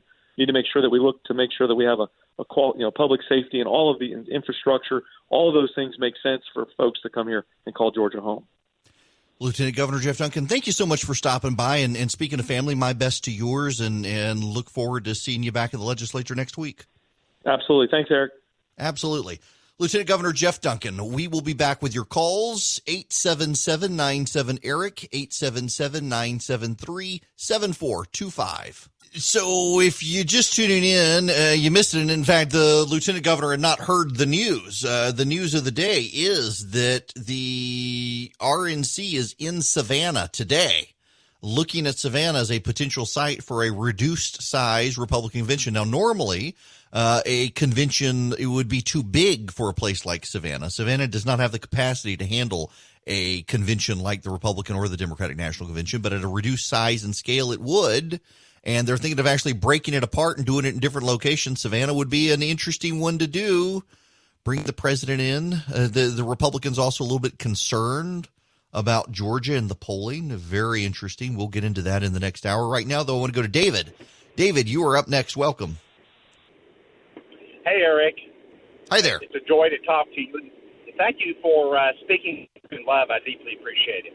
Thank you. I'm a pastor of a small church, and I'm dealing with some of the issues you were talking about today. So you're speaking to my heart. But more to my mind right now is the fact that we have an election tomorrow, and I waited to the last minute to check some of the candidates out. I'm in Newton County. I live in Covington, and I have the ballot in front of me. The first few choices are pretty easy, but the rest of them are names I don't recognize and don't know. And I want to be sure not to vote for anyone who's pro-choice. I want pro-life people. How do I figure out what to do at the last minute? Oh, man. That one's tough. And I'm kind of with you. David, I got to tell you, my wife and I were riding around Bibb County last night, and I was seeing all these signs for county commission and board of education. I thought, I don't know a single one of these people, which for me actually is kind of nice to not know these people. But for you, okay, so here's general rule. It's a primary. So if you're voting in the Republican primary, you definitely are going to be okay, regardless of who you pick by and large. When you get to the nonpartisan ballot, you want to make sure you vote for the incumbent justices on the Supreme Court and judges on Court of Appeals. The challengers in those races are all more sympathetic towards abortion rights. The incumbents are pro-life. When you get to the nonpartisan city council races, though, honest to goodness, I couldn't tell you. But for the judges, go with the incumbents for sure. The incumbents on the judges, okay, and the nonpartisan, yeah. Yeah. So the way the ballot works, go ahead. Yeah, it's okay to not vote for people if you're not sure about it, correct? Correct. In fact, a lot of people don't vote for those nonpartisan races where they don't know the people. And I feel kind of bad for the candidates right now because they can't campaign, they can't knock on doors, they can't get the word out. But if you don't know who they are, I honestly wouldn't vote for them. The only thing I will tell you for certain, though, is that even if you don't know who the judges and justices are on the Court of Appeals and the Supreme Court, those incumbents really do need your support because they really are good people and they're being challenged by people to their left on social issues. And so be sure to vote for the incumbent, Charlie Bethel, and I forget the other judges who are being challenged, but all the incumbents are good people. And then, you're not going to go wrong with the Republicans. It's those nonpartisan city council and school board races that I got no idea. I don't even know in my own county who all they are. So I'll tell you what, I'll pray for you if you pray for me. You got yourself a deal, Eric. Good. Well, look, I appreciate your time today. Yeah, absolutely, David. Thanks very much. I mean, y'all, I really do feel bad for the candidates right now, regardless of which party you're running in. It is so hard to get your message out right now. You cannot knock on people's doors. You've got to have a budget for mail and for TV and radio. I will tell you, I have endorsed some candidates. And if you want that list, it's not every candidate in every race. It's just a lot of the big races in the state. You can text the word Eric to 33777 and you'll get back the link. In fact, there are a couple, like, for example, I know, for example, if you're listening in the Upson County area right now, there is a race to succeed Ken Pullen in the state legislature. Ken ran for a term, great guy, saw it, had enough of it, and is not going back. And you want to replace him with Beth Camp in District 131. That's over in Upson County. Beth Camp is who you want to support. If you're down in the Glen, the Long, or the McIntosh area, the incumbent Geoff Jones is who you want to support. If you're in the Coweta and the Fayette County area, Philip Singleton is who you want to support. If you're up in Cherokee County, Scott Turner is not running again. Raj Sagu is who you want to support there. If you're in the Cherokee County area, the Woodstock area, Michael Caldwell is not running again. Katrina Singletary is who you want to support. In the Gordon, the Murray, the Pickens, the White County, Chuck Payne is being challenged, but you want to support Chuck Payne. You got to support Chuck Payne. If you're in the Harrelson, Paulding, or Polk area, Bill Heath's seat for the state Senate, Jason Anavitarte, Geoff Duncan and I are both supporting him. If you're in the Cherokee and the North Fulton area, Michael Caldwell is running for the state Senate. You want to support him. In the 14th Congressional District, that's the Rome area, all the way up to northwest Georgia goes down. I'm supporting Kevin Cook. Nothing against Marjorie Greene. She's going to get into the runoff, and let's get two people in the runoff who are going to be conservative. I would support Kevin because he's got the best record. He actually has the voting record in the state legislature, so I would support him. And then Matt Gertler in the 9th Congressional District, Rich McCormick in the 7th, Karen Handel in the 6th. And then this is the other big one. If you are in these judicial races, in Cherokee County, Bart Glasgow is running for state court judge, and he really needs your help. And David Willingham in Cobb County really needs your help. And the reason I'm those are the only two state court judges that I'm really going out of my way to support. And Bart Glasgow and David Willingham, I do not know them. But I know a lot of people who not only know them, but know the problems in their state courts and have said these are the guys, particularly Bart Glasgow in Cherokee County. The number of people who tell me that state court has just a host of problems and has had a host of problems. I don't know a lawyer, put it to you this way, I don't know a lawyer in Cherokee County who is happy with the state of their state court in Cherokee County. Which is pretty striking because usually you'll find some people who say it's okay, it's no big deal. I genuinely, honestly, I do not know any lawyer in those areas who are happy with their state court, which is striking. Now, I want to give you real quick a list, particularly for those of you in the 9th and the 14th. I'm going to ignore some of these other races because they're not necessarily in the listening audience, but I know the 9th and the 14th are. The 9th is Northeast Georgia and the 14th is Northwest Georgia. Here are the candidates in the 9th Congressional District. Michael Bogus, Republican. Paul Brown, Republican. Andrew Clyde, Republican. Matt Gertler, Republican. Maria Strickland, Republican. Kevin Tanner, Republican. Ethan Underwood, Republican. Kelly Weeks, Republican. John Wilkinson, Republican. Devin Pandy, Democrat. Brooke Siskin, Democrat. And Dan Wilson, Democrat. In the 14th Congressional District, John Barge, Republican. Ben Bullock, Republican. Kevin Cook, Republican. John Cowan, Republican. Clayton Fuller, Republican. Marjorie Taylor Greene, Republican. Andy Gunther, Republican. Bill Hembry, Republican. Matt Lauridge, Republican. Kevin Van Osdale, Democrat. The 9th and the 14th are going to be Republican. Whoever wins the primary will win the general election in those districts. There are some contests in other places, but right now those are the big ones. And some of these districts, I mean, take, for example, the 10th Congressional District. That's Jody Hice's district. You got two Democrats who are trying to run against him. Jody's going to win. The big issues, though, are the 14th, the 9th, the 7th, and the 6th. The 7th and the 6th are the metro Atlanta area. Rich McCormick in the 7th. Looks like he may get out of it without even a runoff. His polling numbers are so good. And then Karen Handel, same thing in the 6th Congressional District. I love my kids to death, but schooling at home, it's been an adjustment, particularly for my wife, who's been doing most of it. And we're learning, in fact, that given the structure and all, my kids are probably going to be great bartenders if we continue this homeschool thing. Our kids' school is going to start up in August, it appears. Some schools, they're still not sure. Well, you may need flexibility. You may realize homeschooling is for you, but you need a structure. You want to find an online learning experience. Online learning has been new for a lot of us, Zoom calls for a lot of us, but Laurel Springs has been doing online learning for 30 years. As experts in online learning, Laurel Springs has the tools and the curriculum your child needs to maintain their learning unhindered by whatever the future holds. If you're interested in trying online learning, try Laurel Springs. They're accredited with the Western Association of Schools and Colleges. It It means that their transcripts are recognized by colleges and universities worldwide. Register your child at laurelsprings.com/Eric today.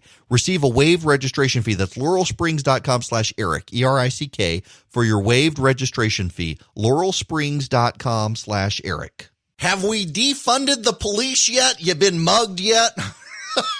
Welcome. It is Eric Erickson here across the state of Georgia. The phone number, if you want to be a part of the program, 877-97-ERIC, 877-973-7425. I want to do this again at the top of the hour because I really ran through the names, and let me give you a sense of what's going on here in some of the big races around the state. Now, some of them, you know, there really isn't a big issue. And I continue to get phone calls from people saying, wait a second, where's the Loeffler-Collins race? It's not on my ballot. Did I miss something? Well, it's not on your ballot because it's not going to be on the primary ballot. It is a special election, and that special election will be in November. And in this one, you've got at the top of the ballot is going to be David Perdue's race. And you'll have a Republican or a Democratic ballot, or you can get a nonpartisan ballot if you don't want to vote for any of the parties, but mostly you'll get a Democrat or Republican ballot. On the Republican side, you will also find Donald Trump's name. He will be unopposed on your ballot. And then David Perdue. And that's it. The Democrats, however, have a slate of people. Sarah Riggs Amico, Markeith DeJesus, James Knox, John Ossoff, and Teresa Tomlinson will all be on the Democratic side. Now, I have some insider information. I am led to believe by people in the know that John Ossoff is on the cusp of getting this without a runoff. There is some concern a bit that he may get it without a runoff. By the way, there's also a Tricia Carpenter McCracken and a Maya Dillard Smith are also running. I left their names out. Neither of them, I don't know most of these people running. As I sneeze, professionally hitting the mute button. John Ossoff, though, Sarah Riggs Amico and Teresa Tomlinson are the big names running. Now, I got to tell you, the Sarah Riggs Amico one, it's somewhat befuddling if you've paid attention to Georgia politics, because she not only has money to be able to run, but was the lieutenant governor nominee 2 years ago. She was Stacey Abrams' wing woman. You would think she would be who the Democrats rally to this time, and she's not. And then Teresa Tomlinson, all the major establishment leaders in the state have poured out support for Tomlinson, and she's just got no traction at all. She ran a Columbus race out of Columbus. She didn't go to Atlanta to run a race, and the result is that she left out on the dominant media market in the state. They've largely ignored her. She made some serious mistakes along the way. But man, is she pouring into it. John Ossoff took a shot at her the other day, which makes you wonder what's he seeing in his polling, because he had largely ignored her and now suddenly isn't. Ossoff, though, he's got some baggage that's going to be fun to get out on the campaign trail. It's going to be very, very interesting to see. Now, what about the other races? Well, if you're down to the 1st Congressional District, Buddy Carter's got some competition. Danny Merritt and Ken Yasgur, neither of them have a shot. Buddy Carter is the dominant incumbent. And then the Democrats will have Joyce Marie Griggs, Lisa Ring, and Barbara Steidman. Whoever wins the Republican primary is going to win. That's just the reality of it. In the 2nd Congressional District, you've got Vivian Childs and Don Cole, and on the Republican primary going up against Sanford Bishop, who's going to win. In the 3rd Congressional District, Drew Ferguson is unchallenged. That's the Noonan area. Drew Ferguson is unchallenged versus Val Almanord, who doesn't have a shot. In the 4th Congressional District, the Republican Josie Izamuddin, Josie Cruz Izamuddin. Look, I'm butchering the name, and I apologize. They're the Republican. On the Democratic side, you've got William Haston, Hank Johnson, and Elaine Neithman. Hank Johnson's going to win. He's the incumbent, and he's going to win the election, too.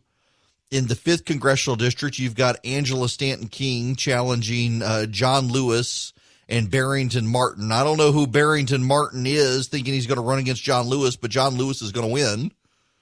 In the 6th congressional district, you've got Mikhail Barthélemy is a Republican, Karen Handel, Blake Harbin, Joe Profit, and Paulette Smith. And they're running against Lucy McBath. This is going to be Karen Handel versus Lucy McBath in the general, more likely than not. I got to tell you, this Joe Profit guy, I don't know Joe Profit. He's apparently somebody. He's an author and a businessman. And I mentioned somebody called me on my other show and asked, who is this Joe Profit guy who's running? I said, I've never heard of him. Oh, my goodness gracious. You'd have thought the world was coming to an end when I said I hadn't heard of the guy. Listen, I am a generally plugged in person when it comes to campaigns, and I had not heard of the guy, and his campaign took it as an insult that I said I hadn't heard of the guy. Maybe they should interpret it as their campaign's not doing enough to win. If I, the guy who is the dominant voice in talk radio in Atlanta, hadn't heard of you, and I don't mean that arrogantly, I mean, it's just the reality, and I hadn't heard of you. I've heard of Blake Harbin, but I hadn't heard of Joe Profit. My goodness, you would have thought I was insulting them. No. Just do better. And then in the 7th congressional district, you got Lisa Noel Babbage, Mark Gonsalves, Lynn Homrich, Zachary Kinnemore, Rich McCormick, and Renee Unterman and Eugene Yu. They're going to be on the Republican side. The race is between Renee Unterman and Rich McCormick. They are close, but I'm hearing that McCormick actually may be able to get out of it without a runoff. He's a doctor.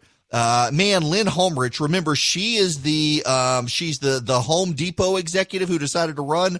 I said the moment she decided to get in the race, she was going to be bled dry by her consultants. And sure enough, I think that is exactly the case. That's her campaign now, trying to, as I pull up her website, trying to play audio. Another reason she's going to get, she's been nowhere. Now I realize, again, you've got COVID-19. You can't go knock on people's doors. But there are ways still to get your message out, and Rich McCormick and Renee Unterman have, and the rest of them have not. Now, these people, they're going to go up against Carolyn Bordeaux or John Eves or Nabila Aisha Islam, Zara Karinchak, Brenda Romero, or Rashid Malik. Now, Nabila Islam has gotten, I think, Alexandria Ocasio-Cortez's endorsement. Interestingly enough, occupation is listed as full-time candidate. That's going to be an interesting race. Carolyn Bordeaux, you will recall, was a professor, and she won the Democratic nomination last time, and she came within a couple of hundred votes of beating Rob Woodall. This is the one Republican district Republicans in Washington are embracing for a loss. But if you get a good candidate, you may be able to hang on to it. And Rich McCormick is a good candidate. I'm supporting him. He's got a lot of ties in the community that transcend party that could help him. In the 8th congressional district, you've got Vance Dean and Danny Ellison and Austin Scott running on the Republican side, and Lindsay Holliday, the dentist, running on the Democratic side. Lindsay, I think, runs every couple of years for something, and now it is the for Congress. And Austin Scott will win. Danny Ellison and Vance Dean aren't going to get any traction. And Austin Scott is the incumbent Republican. The district is drawn just for him. He's going to win.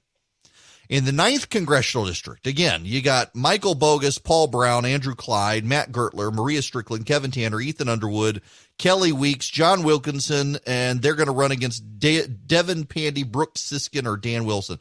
Now, I don't know some of these people. Like Maria Strickland, I don't know who she is. I'm supporting Matt Gertler. I did not know that Andrew Clyde was running of Clyde's Armory. If Gertler was not in the race, I bet I would support Andrew Clyde. That guy's awesome.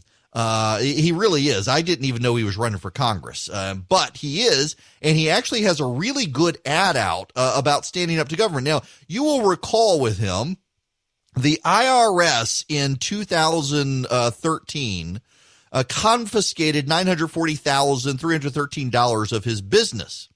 And they'd been doing this to business owners around the country. It was known as civil asset forfeiture. And he fought the IRS. He actually enlisted Doug Collins' help. And as a matter of fact, Congress passed the Clyde Hirsch-Sowers Respect Act. It was signed into law by President Trump. And he's just got one heck of a story about it. He was on TV about it and fought the government, and he won. He fought the IRS, and he won. He's got a really compelling story. I hear that Matt Gertler, who I'm supporting, has a dominant position. Kevin Tanner, who is one of the flunkies for the Speaker in the House, is giving Gertler a run for his money. Vote for Gertler. Tanner and the Speaker are they're in it together. John Wilkinson's one that surprises me. John Wilkinson lives in a very nice guy, decided to run for Congress. He's in the state Senate, and there's no buzz about him. That's just fascinating. He's a very nice guy. Jody Heiss is running again for the 10th. Andrew Ferguson or Tabitha Johnson Green will run against him, and neither of them are going to beat him. In the 11th, you got Barry Loudermilk has no opposition to Dana Barrett, who has no opposition on the Cobb County side of the 11th congressional district, and she won't win. That district is for Loudermilk. The 12th district is Rick Allen's. That's in the Augusta area.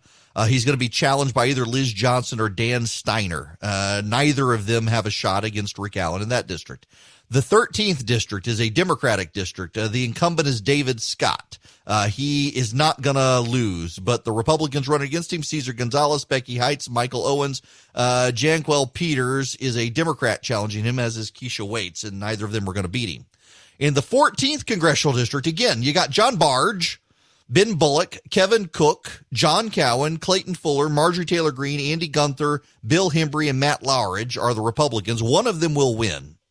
I am told Marjorie Taylor Greene is going to get into the runoff. Everybody's poll has her getting into the runoff. And then there's a fight for second place, I'm told, between Kevin Cook and Bill Hembry and John Cowan. Is a big fight for second place. I hope Kevin Cook gets into the runoff. And if you got any doubts in that race, support Kevin Cook. That district, it goes from Carroll County all the way up to the Tennessee line on the west side of the state, goes through Floyd County, runs through part of Paulding County. Kevin Cook is a great conservative in the state legislature. Just love that guy dearly. And really, really hope he's able to get into that runoff. But there is going to be runoff there. And there's a Democrat running, Kevin Van Osdale, and he is not going to win. Now, I feel like I've done my bit for King and Country reviewing these federal races for you. I will tell you, in my race, in my area, I should say, I'm probably going to vote in the Democratic races. Yeah, I know. But so here's the thing, and some of you are in the same position as me. You're in a part of the state where one party is so dominant that to win in the county, you've got to run in that party. So, for example, if you're in Forsyth County, Georgia, the Republican Party is so dominant in Forsyth County, Georgia, that if you're a Democrat, you got to run as a Republican. And the job for Republicans is to weed out who the Democrats are and make sure they don't win. If you are in Bibb County, where I am, you got to run as a Democrat to win. Like, for example, there's a guy, I don't know him. I've got a lot of friends and neighbors that support the guy, but he's running for sheriff, and he's running as a Republican, and so he's probably not going to win. The sheriff, and by the way, I would vote for the current sheriff, David Davies, anyway, where I live, because he's a super guy. And he's always helped my family out. And, he has preemptively, when there have been controversies, has always made sure that there's a sheriff's deputy who patrols the neighborhood and whatnot. So I'd vote for him anyway, but he's running as a Democrat. If you want to take on the sheriff, you got to run in a Democratic primary because Bibb County is so Democrat. And the same with the district attorney's race is the only contested race in the primary. And whoever wins the district attorney's race in my county, Bibb County, is going to win the general election. Because one, there's not a Republican running, and two, whoever the Democrat is going to win. And so it's a big race. David Cook is the incumbent DA. And he's to the left of me on pretty much every social issue. Like, for example, he and I disagree on the Religious Freedom Restoration Act. I support it. He doesn't. There are a host of issues. He is a true believer on the partisan progressive side, but he's also a really good DA. He's been very good in the community. But one of the things he did, I got to laugh about it a little bit. He's been very aggressive in cracking down on illegal activity that sometimes happens in convenience stores. The gambling machines and stuff that they have in gas stations. A lot of time, those things are fronts for drug operations and other issues. And he's a very big believer that if you crack down on some of the small stuff, you fix the big stuff. So, for example, he's highly involved in nonprofits in the area, trying to fix the things that cause families to fall apart. And his thinking is that if you can keep a family together, you reduce the precursors to crime, so you reduce the overall crime rate. And every study out there shows it works, and he's been doing it. But one of the things is you go after some of these smaller crimes, you keep the bigger crimes from happening. And so he's been doing that. Well, convenience store owners are funding a challenge against him because they feel like he's targeted them, which he hasn't really done. He's been going after crime. But it's a big issue within the black community in that they found a challenger who happens to be black. And there are members of the black community who want to vote for a black district attorney, which would be a historic milestone for the county, even though David Cook has been a very good DA, including to the black community. And it's been fascinating to watch the internal dynamics of the Democratic Party in Bibb County. And if you want a DA who takes crime seriously, you kind of got to vote for David Cook, and you got to kind of vote in the Democratic primary. And so I'm thinking, at least I can vote for Bernie Sanders and maybe hurt Joe Biden a little bit. I guess there's the one silver lining there. But I'm probably going to have to do that in people in the state. I still don't understand why district attorney and sheriff are partisan races, but they are. It's like the coroner. Why is the coroner? I realize the coroner is an elected position because the coroner can summon grand juries and stuff like that. But why are these things partisan races? It has never made sense to me as long as I've lived in Georgia now for 25 years, and it's never made sense to me why these races are partisan. All right. I'm going to move on from who's on the ballot now. I realize that people still have questions on some of these races and things, and I don't know them all. If you want to see the ones I'm supporting, you can text Eric to 33777. I want to shift over to the Johns Creek police chief. He's written 1,000 words on Facebook, and he's accusing church leaders in the Johns Creek area of contributing to discord between law enforcement and the public. Chris Byers is his name. He says he supports Black lives and believes racism was in the heart of Derek Chauvin, the officer in Minnesota charged in the death of George Floyd, but he doesn't support the Black Lives Matter movement. And he writes, I do not support the Black Lives Matter as a movement as it seems to glorify the killing of my brothers and sisters. It's not what you pastors and religious leaders think it is. Stop trying to be relevant and look deeper into what you're saying, posting, and tagging before you do it. But please never give up the fight against racism. We have a long way to go, but we need everybody moving in the same direction. Now, he's addressed his post to pastors, youth pastors, worship leaders, and directors of ministries. He didn't explain what statements they made or why. His criticism was based on what officers told him, he said, and not what he'd heard or seen firsthand. And the city, of course, is distancing themselves to some degree. But Byer says he's gotten a lot of people really upset with what's going on. And, you know, this goes full circle to the beginning of my show today. I am seeing a whole lot of pastors, particularly younger pastors, going beyond the statement of Black Lives Matters to actually wanting to work with the group Black Lives Matters. And as I pointed out this morning, the group Black Lives Matters is different from the factually true statement that Black Lives Matters. The group is a far left organization that supports a number of things not compatible with Christian faith. It is a secular organization that leans towards the progressive left. It believes that the two-parent nuclear household is Western imposed and should not be supported, among other things. It is a left-wing group. This is part of the problem, and this is why I think some people are cautious on stuff like this, is because they understand there's a problem and they wish to speak out and agree with the problem. They want to recognize the problem. They want to take action against the problem, but they know how it always goes. Left-wing groups with left-wing values try to co-opt the whole thing and rush forward and take hold of the conversation and push everyone in their direction. And that in and of itself is a problem. Now, if you're a leftist, what you'll say is, what, are you defending racism? You don't want to go along with me and my group. You must be supporting racism. No, that's not it at all. But the issue is you can't defund police departments. You defund police departments, or you call for violence against the police as retribution. You're wrong. And some protesters out there are doing just that. They not only want to defund police departments, they want to seek revenge against police in general, as opposed to bad police officers, the police in general. You can't go that far, and yet some of them are. And they're beginning to turn on themselves as well, which is what's happening at various newspapers around the country and at CrossFit of all places.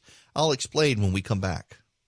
Hello there. The phone number, if you want to be a part of the program, 877-97-ERIC, 877-973-7425. Feel free to call in, give us a holler if you want, about something relevant, though. Now, they're eating their own. I don't know if you've seen this. The Bolsheviks and the Mensheviks always fight. So in the Soviet Union, the Mensheviks were socialists, and the Bolsheviks were the hardcore commies. And the Mensheviks for a long time were winning. But then, of course, Lenin and the Bolsheviks were ultimately able to undo them. And the Bolsheviks won.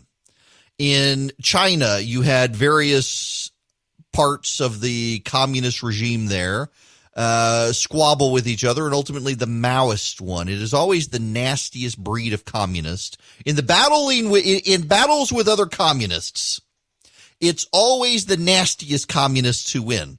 Your role as a decent human being is to root for injuries in the battle between the commies.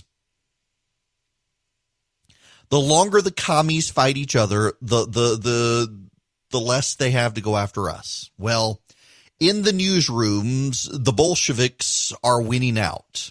In the New York Times, James Bennett, the editorial page editor, has been ousted for daring to run Tom Cotton's op-ed.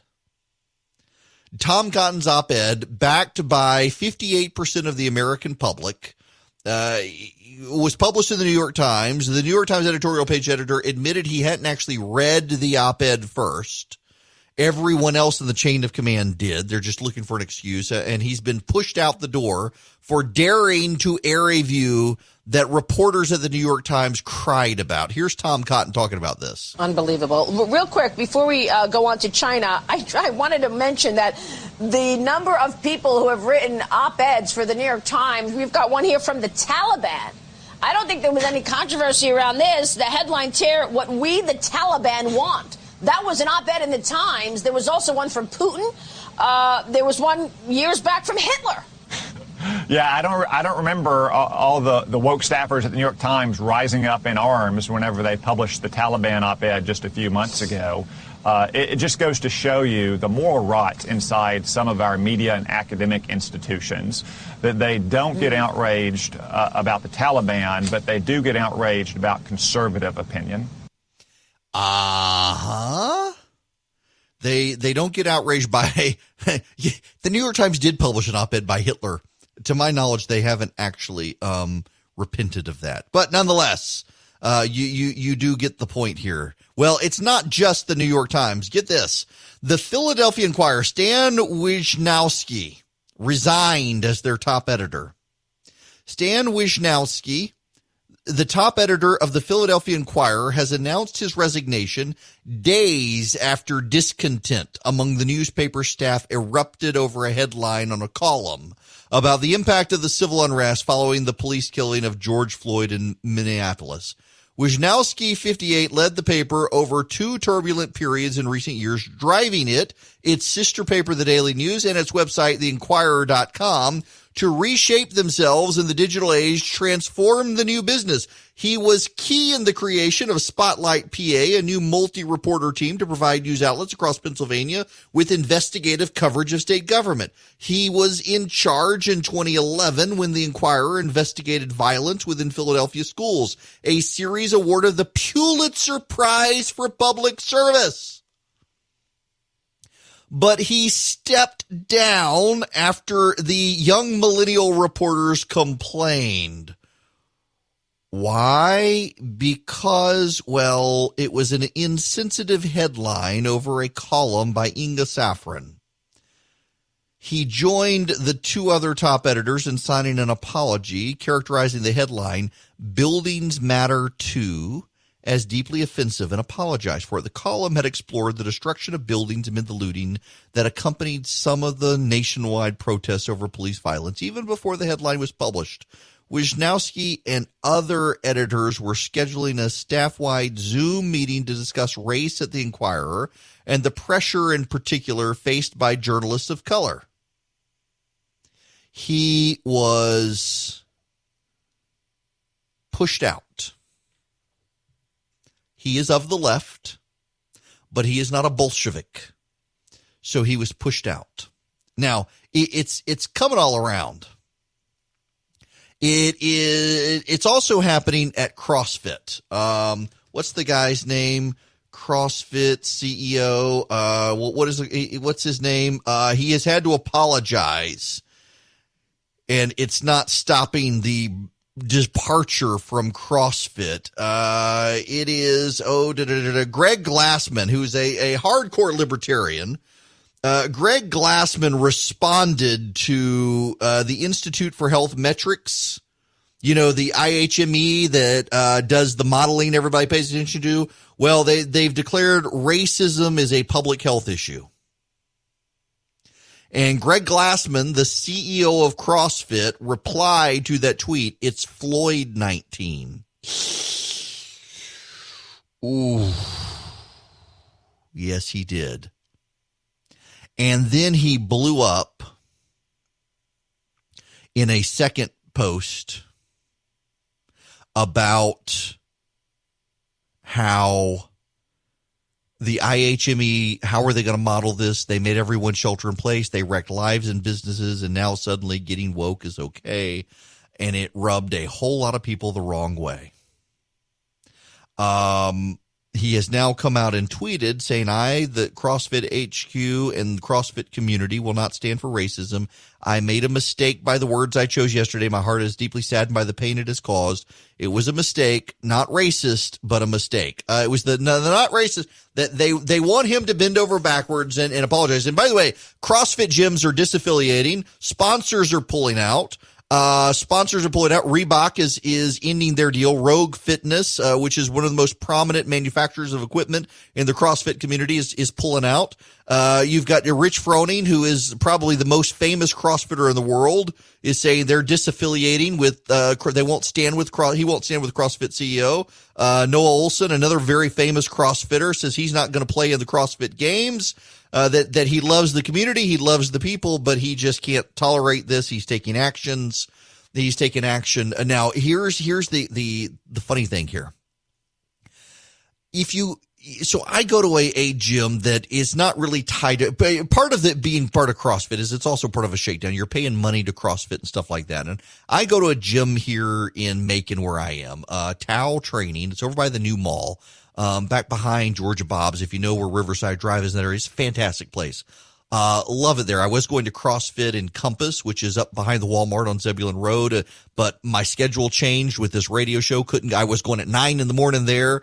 Now I got to go in the afternoons. Well, CrossFit boxes, they call them, gyms, they've got very weird hours.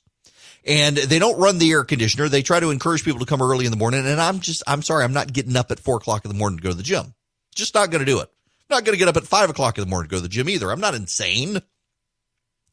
So I pay extra and I go in the afternoon and I work one-on-one with my trainer. And it was the place that had been CrossFit Tao. They've changed the name Tao Training Facility. And they did this a while back. And a lot of it is CrossFit has a meaning for a lot of people, very cult-like meaning for a lot of people, deservedly so in some cases. And it's rather off-putting. And the place that I go wants to be a gym that uses some of the principles, but well-rounded. Listen, I love going. I hate the exercises. It's awful, but I like it so much more than a traditional workout. You're doing full body workouts. You do it for about an hour. You kill yourself, but I'll burn 500-600 calories in an hour compared to just a normal, I'm going to go bench press or what have you. I really enjoy it. It's a great guy. It fits my schedule. I pay extra to make sure it fits my schedule, and I enjoy it, other than I wish we ran the air conditioner. But nonetheless, if you get into the CrossFit community, what you find is there is a strong Christian undercurrent in a lot of the CrossFit community. And they're not really open about it, but if you go on their social media pages, you will find a lot of them have references to God in there. CrossFit is built for Instagram. You got a bunch of ripped athletes who have like zero body fat, and they like to show it all off on Instagram. And you get on Instagram and you start following some of these guys. You get to know some of them. Some of them listen to this program. Some of them are readers of my site. Gotten to know them. Very big Christian community. Well, my worlds collided about 2 years ago now, in that I was in a class in seminary at Reformed Theological Seminary with a guy studying for the ministry who happened to be one of the top communications guys for CrossFit. Worked directly for the CEO of CrossFit, and he actually lives in Alabama. He commutes over to RTS in Atlanta. And he dared to defend a CrossFit box in Indiana that did not want to have a Pride Day, that did not want to have a Pride celebration. And the owner of this CrossFit gym very straightforwardly said, we are people of faith. The Pride Month and the surrounding events are incompatible with Christianity, and we're not going to have a celebration of it. And the criticism was intense, and people were quitting the gym. People were being pressured to quit the gym. Other CrossFit owners were being pressured to denounce the guy who owned the place. They wanted to drive him out of business. Well, this guy I was in seminary with, who's the communications guy for CrossFit, on his private, personal, non-corporate Facebook account said, I'm an evangelical Christian. These people are just reflecting Christian values. They shouldn't be persecuted for standing up for their faith. And it was a huge outrage that he would do that. And the Alphabet Gang that came for that gym for not celebrating the Alphabet Gang came for this guy too. And CrossFit threw him under the bus. And he said his views were not reflective of CrossFit. They were his own personal views, and he was happy to stand for this gym. And they should not be persecuted for believing their values. You don't have to, if you don't like it, you don't have to go there. And it was too much. It was too much. And a lot of the Christians in the CrossFit community privately seethed about it. They didn't want to say anything, but they were somewhat upset. Well, more than a little somewhat upset. I heard from a couple of the well-known people, famous enough that you would probably know them, who behind the scenes were livid that it had happened. And so now here comes the Greg Glassman, the CEO of CrossFit, who says what he says now after throwing this guy under the bus for standing up for his faith. And they're just kind of sitting back and saying, oh, they're coming for you now. Irony knows no bounds. It was very interesting that the CrossFit CEO, who's very radically libertarian on this stuff, he could stand with the Alphabet Gang against the Christians. And a lot of the Christians within CrossFit were not very happy about it. Well, within Christianity, there is a strong current against racism, as there should be. Jesus says there's neither Jew nor Greek, nor slave nor free, nor male nor female. We should have a colorblind society if we're to be more Christ-like. And what you find more and more increasingly is it is Christians in the United States are the biggest proponents of interracial adoption. And that's a good thing, because as Christians adopt across racial lines, white Christians who adopt black children are finding that, in fact, there really is a racism that exists in this country that they were not aware of. What is so interesting to me is that it is the woke progressives who are most likely to oppose interracial adoption. It is the far left and the alt-right who both oppose interracial adoption. But so many Christians out there are engaged in interracial adoption, and even those within the CrossFit community, and they compete with and are on teams with athletes who are not white, and they encounter things they and their all-white communities never encountered, and it opens their eyes. The scales fall off their eyes. They see things they didn't see before. They realize there are things incompatible with their faith in the world around them. And so they've become very vocal on this, as they should, against racism. And here comes the CrossFit CEO who would not stand with they would not stand with the Christian against the Alphabet Gang. And now the CrossFit CEO is saying things that are offensive to a lot of people right now when it comes to race, that he should have known better. And all these Christians who have been privately seething are now saying, you know what? We're done. We're done. If you're not gonna take this issue seriously, we're done. So they're going to be community boxes instead of CrossFit boxes. It's just fascinating. At the New York Times, at this, it really is natural selection, is it not? I mean, it's like watching. I don't even know how to describe it. There's no grace. You're seeing the Bolsheviks of the newsrooms destroy each other. You're seeing people who have prided themselves on wokeness being burned for not being woke enough, and that's part of it. It's always you got to ratchet it up and ratchet it up and ratchet it up, and there's never a release valve. You've always got to be further and further and further and further woke. And I actually think there is a political angle here that ultimately stuff like this winds up playing to the president's hand, and that's why so many Democrats, including Al Sharpton, are out there today say, "Whoa, wait a second, man, we can't defund the police. We got to think about this," because they know. This stuff, it is playing into the hands of the president. All of it is. The woke crowd, you can never be woke enough for them. You know, there are some interesting warning signs out there for the president's reelection. Consider 80% of Americans right now across polls are alarmed at what they believe is a more chaotic country. A majority of Americans are now concerned about the direction of the country. This has been one of the interesting things about the president and his reelection. Up until a few months ago, a majority of Americans actually liked the direction of the country, even if they didn't like the president. And now suddenly you've seen a decisive turn on this, that most Americans actually are upset with the direction of the country. The president's job approval is now at all-time lows, even for this president, lows below 40%. Which is fascinating. Serious number of Americans thinking of going for Joe Biden, even though they don't like him. But then there's this. Consider this. The NBC Wall Street Journal poll. Who would be best on cutting unemployment? Trump 48, Biden 35. Who'd be best on the economy? Trump 48, Biden 37. Who'd be best on China? Trump 43, Biden 40.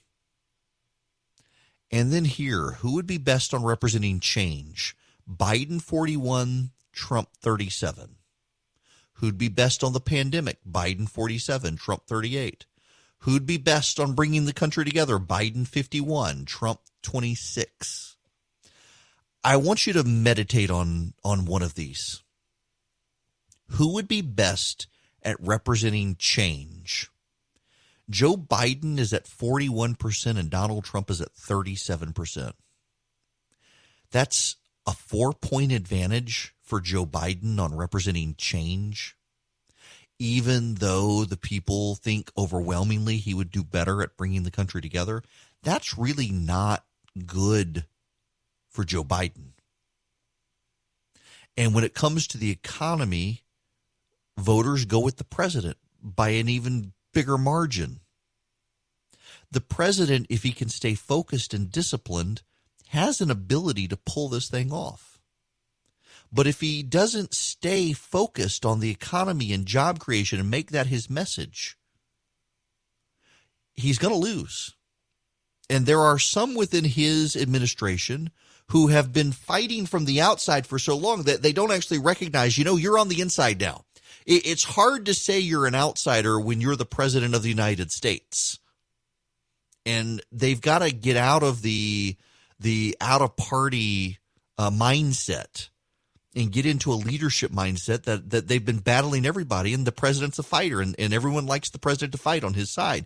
But the problem is the American people are starting to get tired of the fighting, and they want some level of bringing the country together. And people are voting not on jobs, they're voting on who can bring the country together, and that's going with Joe Biden. If the president can make it about jobs and cut the drama elsewhere, that gives the president an advantage Joe Biden doesn't have, and he can win. Again, I say all the time, and in broken record time here, the president's motto needs to be, I'll keep you safe and put you back to work. And every single public policy position, every single statement he makes needs to be about keeping people safe and getting them back to work. And as the Democrats amp up this idea of cutting police forces, defunding police offices around the country, he's got even more room to maneuver on this front of keeping people safe and putting people back to work. He's just got to show a little bit of focus, as does his team, if they can, please.